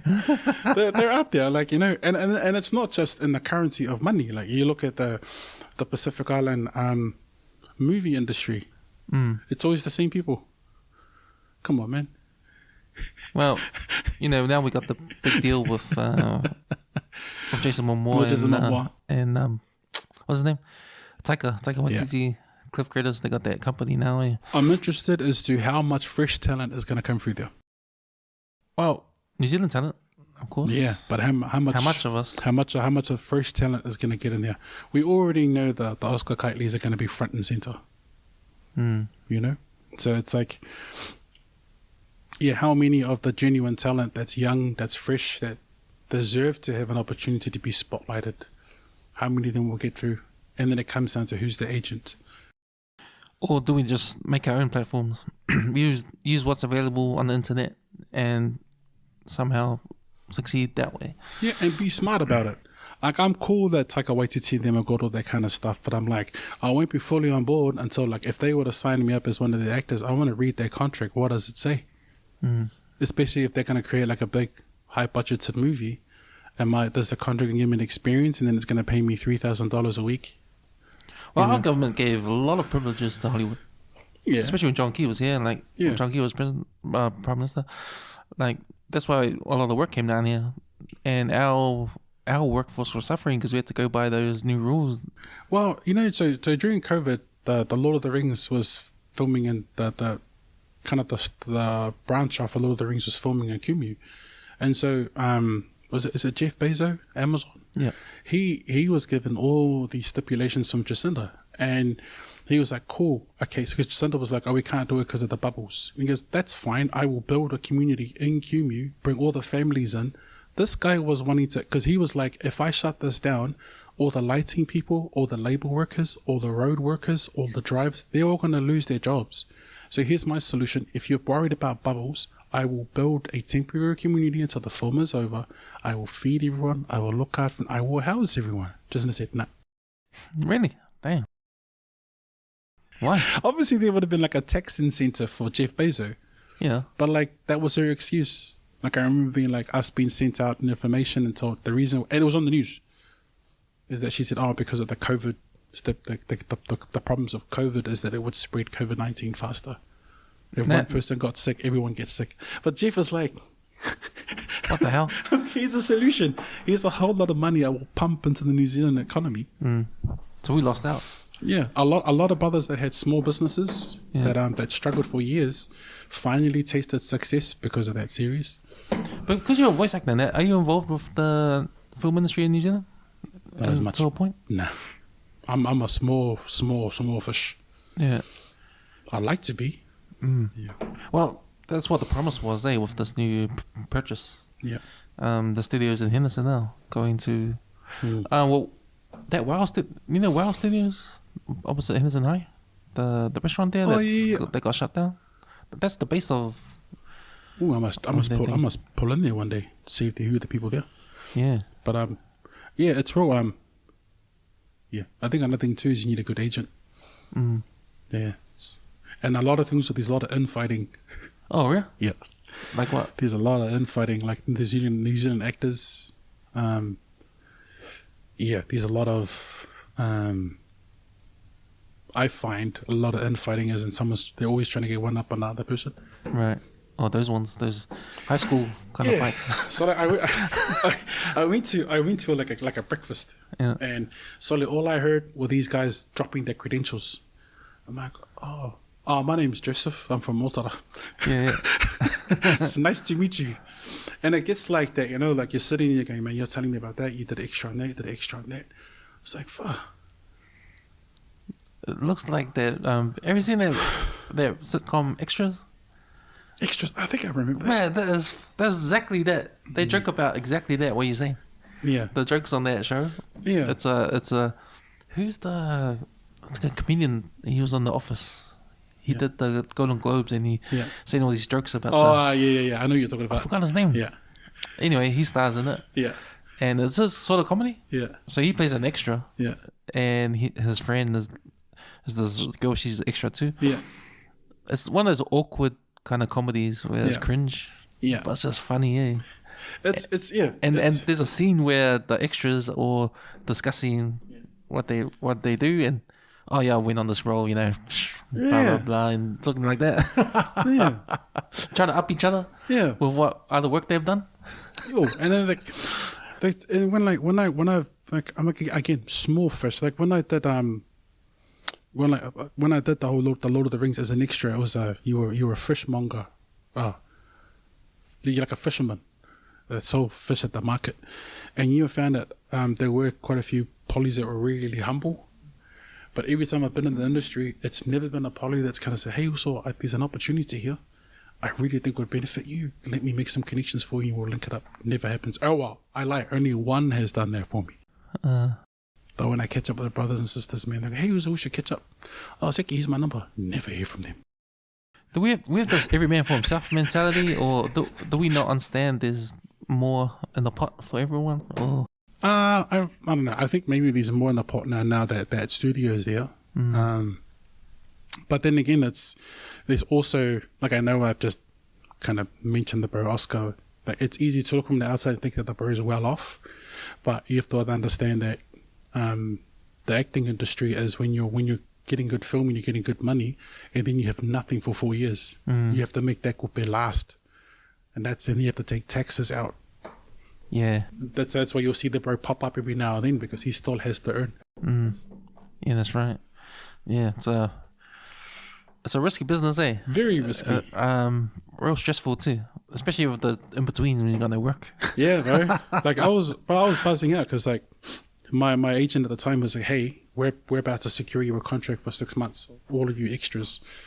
There was a handful of us that they identified that had. There was like 6 of us that had this natural ability to just think of little silly things that we could do in the scenes that the director's thinking about. Where so you have some power then as an extra. Extra's not supposed to do anything. Your job is just to do as you're told. Don't try and stand out. Don't try and look different. It's just do your job. But there was a scene where the director was like, "Hey, can you guys kind of walk down? I need, like, you guys are drunk. It's been a long day and you guys are wasted." And so I've in one of the, what they call the Sprite filming, it's a big blue screen, and I tripped over accidentally. And then I was like, "Sorry." It's like, "Do that again." Oh, yeah. It's like, oh no, that was an accident. I kept doing that. And then there was a scene where there's a big, so what you're looking at is what's supposed to be there is this big silver ball. And the guy told the director, said, "Can you guys walk down like you're drunk?" And so there was a handful of us. It's like we were like looking at each other. Where are we drunk? So, we've just come out of a bar. We don't know where we're going. So we're just going to stumble into a pole. And that's what we did. Was we walked down, and then it was me and another guy almost hit the silver. Because we're getting a 2 character. But that was from him seeing that you had different actors that could do different things. If you could do different accents, you would use that. And it was all lined up. You had work ready to go. And then Jacinda was like, sorry, it's going to impact the COVID bubble. Oh, what? It's nice money, man. Must be, eh? It was good money. You could, I think the maximum I made in a week was 3.5 after tax. Damn. Yeah. Good money. Hollywood money. Amazon money. And most of the time was you're just sitting there. You may not even be called up for a scene. So because you gotta get paid for the time you're there, huh? yeah. And so And you get a free feed, eh? The catering. Sorry, You get a free feed. there's so much food so you can drink. So I think that's probably the time I had way too much coffee. Right. Because you got a barista that's in every tent. Food is always there. Chips, fruit. The hot meals are there all day, all night. And I guess that's the reality that people probably don't know about is you're going to be away from your family. You're not allowed your phones. I went through a process of, I was thinking about, man, wouldn't it be cool to make a short film? You know? And, and I went through the rules, New Zealand, like what you gotta feed them. Yeah. You gotta feed them. Yeah. They have to work. They tell you the hours they have to work and blah blah blah, and all that. There's all these rules, man. I was thinking, damn, no wonder you gotta pay. It costs money. Because I never understood why like short films can cost a lot of money. Yeah, very. This is an initial film, just a camera and tell your mates to go do some stuff. And why you gotta pay that much for? Maybe it's a professional actor you hired. Then you gotta pay his fee. Plus you gotta feed them. Yeah. And then you gotta pay for hiring the spot that you got to pay for the public not to be there. Then you got security you have to take care of.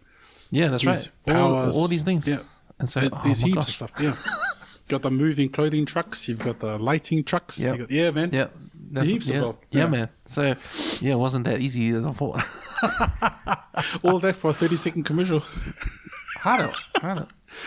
Ricky Gervais is his name. He's the man, bro. He's funny. There's a scene in... You should watch it. Extras. I don't know where you can get it.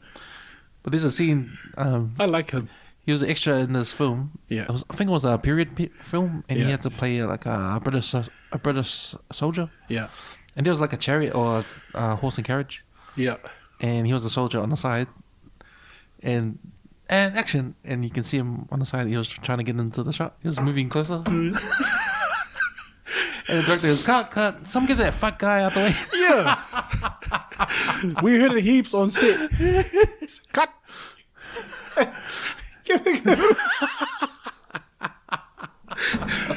Quiet on set. Rolling. Action. Cut. I'll be honest, Sully, I did heaps of that. And I got clipped. Excuse me. Just do your part. Sorry. Well, the reason why that funny because Ricky Gervais was trying to get him. You can see him like step in and then step in again. Nah, man, that happens heaps. People trying to get into the important scene. What's going on here? Who's that girl that's standing? What's her name? Samantha. Get up. Have you worked with directors who like those real animated ones, like real angry? Nah, this guy was real quiet. Oh, okay. He looked like a Chinese guy. It was an Asian dude that was he was only vocal when he needed it to be. We did the market scene. He's in like where we had to mime the fish market just so the main characters that are walking you through are the ones that you hear on the microphone. Right. And he goes, cut. Who cough? Like, I think we have to do it all over again. But yeah. Well, can't they edit that out? No, because he was mid. The guy is in the middle of his lines with this lady. He's mid talking. You go, right.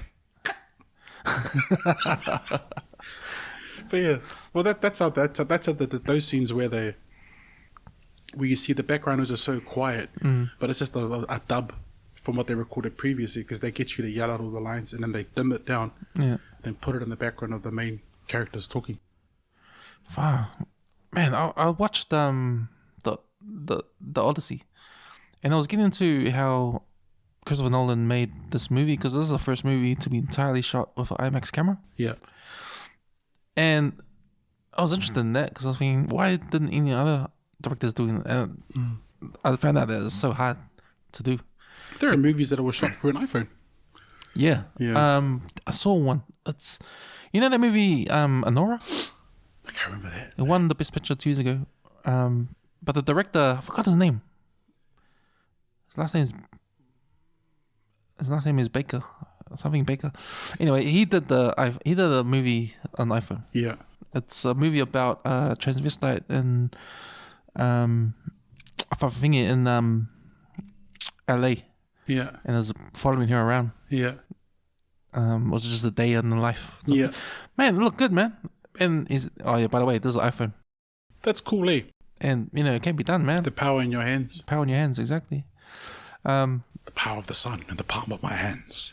But the reason why it's hard to directors have used the IMAX camera to shoot certain scenes, not the whole movie, but certain scenes, if they want to get the whole big, the sky and the ground extra in their shot. Sinners. Ryan Coogler, he used IMAX camera on 1 or 2 scenes. Yeah. But in Odyssey, it's the first movie to be entirely shot on IMAX camera, and it's really hard because firstly the camera is so massive. Yeah. And the other reason why it's hard to film on IMAX camera because it's loud. Yeah. It's very loud. I mean, it's loud. Yeah. And it's hard for actors to do the scene when you got a camera like roaring like a, I don't know. Yeah. Roaring like a train or something like that. It's really loud. So what Christopher Nolan did, he insulated the sound by building this massive insulator. Yeah. And putting it around the camera. So it can block the sound. But that made the camera even more heavy and massive. So it was hard to film those over-the-shoulder shots. Yeah. The conversation scenes. Yeah. So, because the camera was so big, you couldn't do it. Yeah. So to solve the problem, the actors, when they had an over-the-shot scene with conversations, the actors had to use mirrors. Yeah. Because the camera was so big in the way that if I was talking to you on the scene, the camera was right here. I think I watched something on YouTube about how in the Odyssey, like every scene, so many scenes were done in bite sizes. Yeah, because there's another obstacle because in the IMAX camera, apparently you can only shoot 3 minutes at a time. Yeah, that's the one, yeah. Yeah, so they had to stop the scene if it was over 3 minutes. Yeah. Stop, change the reel. Yeah. So they have to take the big thing off, change the reel, put it back on, start shooting again. And then probably 2 minutes pass and the actors have stopped because they need to hold before it goes again. Yeah. Or something like that. So that was one of the obstacles. I can't believe that's a problem in 2026. Well, or 2025. Well, apparently the IMAX technology, the people that invented it, they're dead. The guys that died. Someone should figure it out and add more than 3 minutes. Well, yeah, exactly. Maybe you need a 4.0 vision, 2.0 vision, but that was one of the obstacles, the 3 minute one. Yeah. But because the camera was so big and it was in the way, like say me and you were shooting a scene, but we can't because the camera's in the way. Yeah. So they used mirrors. So they put a mirror here. Yeah. So you can look in the mirror and put a mirror here, so I can see you through the mirror. Yeah. So I'll be doing my scene to you, but looking at you through the mirror. Yeah. And you'll be doing your scene looking at me through the mirror. Through the mirror. Yeah. That's how they got around it. That's awesome, eh? But the actors were saying, because I heard Matt Damon do an interview and he was talking about it. He was talking about it. He was saying, man, it was so weird on that set. Because firstly, we're doing our scenes talking to mirrors. Yeah. And we had to stop and wait till they would change the reel and then go again. Yeah. And you lose it's hard because you have to lose your, the scene. Yeah. You lose your momentum in the line. Momentum in the line and that. So that was the obstacles you had to face, and it was weird as, but yeah, man, it was that, like for Christopher Nolan to have the decision to make that movie in IMAX. Yeah, man, he cares about that movie a lot, man. Cares about the audiences. You can see it in all his movies. Well, the experience, right? Yeah. For me, my best movie from him is Dark Knight because I'm a Batman fan. Yeah. But also Dunkirk. the sound design in Dunkirk is just amazing. It's just amazing. Yeah. And it can't be replicated at home.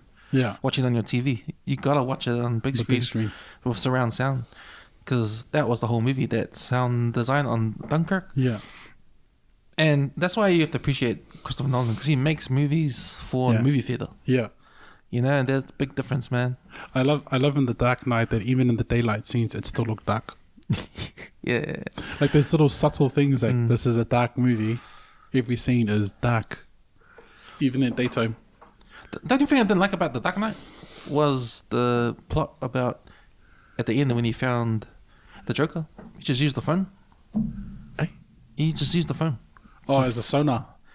Yeah. And they found him straight away and went to defeat him. I was like, man, that's too easy, man. Like the whole movie, and you got to use your phone.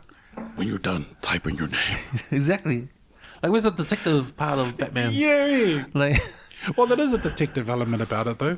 That's why they made the current Batman, the Robert Pattinson one. Yeah. Because they, what's his name? That's too much power for one man, Bruce. Well, he's more going into the detective side of Batman. I like that because that's what it really was about. Exactly. Yeah. Detective Comics, Batman. Well, exactly. Yeah. But man, that's movies, man. Yeah, man. I think my disappointment with that movie is the way they portrayed Bane. Oh man, that was so disappointing. I was like, I was expecting the big Mexican wrestler with the mask, and we got that. We got pre-Venom. I did not like Dark Knight Rises. I don't know. It felt that was a weird movie. I know they're bringing out the cartoon version, the real version, the Night's End. Oh yeah, this is the one where he fought, bro. Like Bane looks jacked in that animation. Yeah. I mean, that's the real story. I think they're going to be true to the. I know Dark Knight Rises took some of that story to make Dark Knight, like breaking Batman's back and all that. But they're gonna have the Azrael character come in. The animation looks ruthless, man. Yeah, I saw the trailer Friday. Yeah, I'm can't wait to that. I'm gonna watch that. Yeah, man. Yeah, man. It's like, ooh, I like this adaptation of Bane. That's how it should be. Yeah, man. So, what's your plans for the next few weeks? Obviously, get the appointment out of the way to see whether it is ADHD that I've got or it's just plain laziness. Eliminate that excuse. Write some more stories. Put them up. And just do it.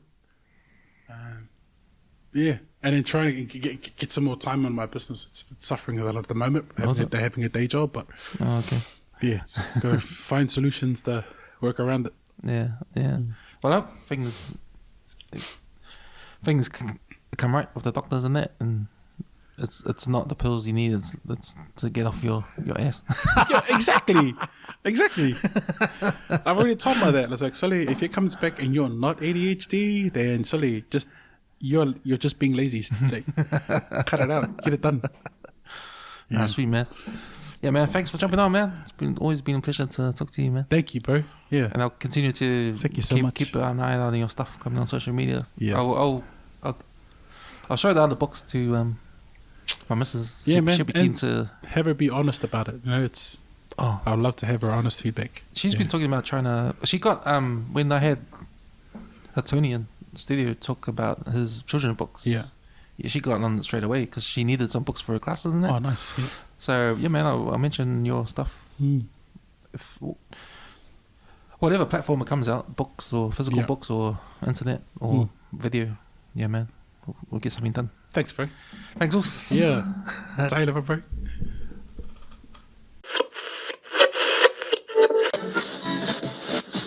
West, y'all.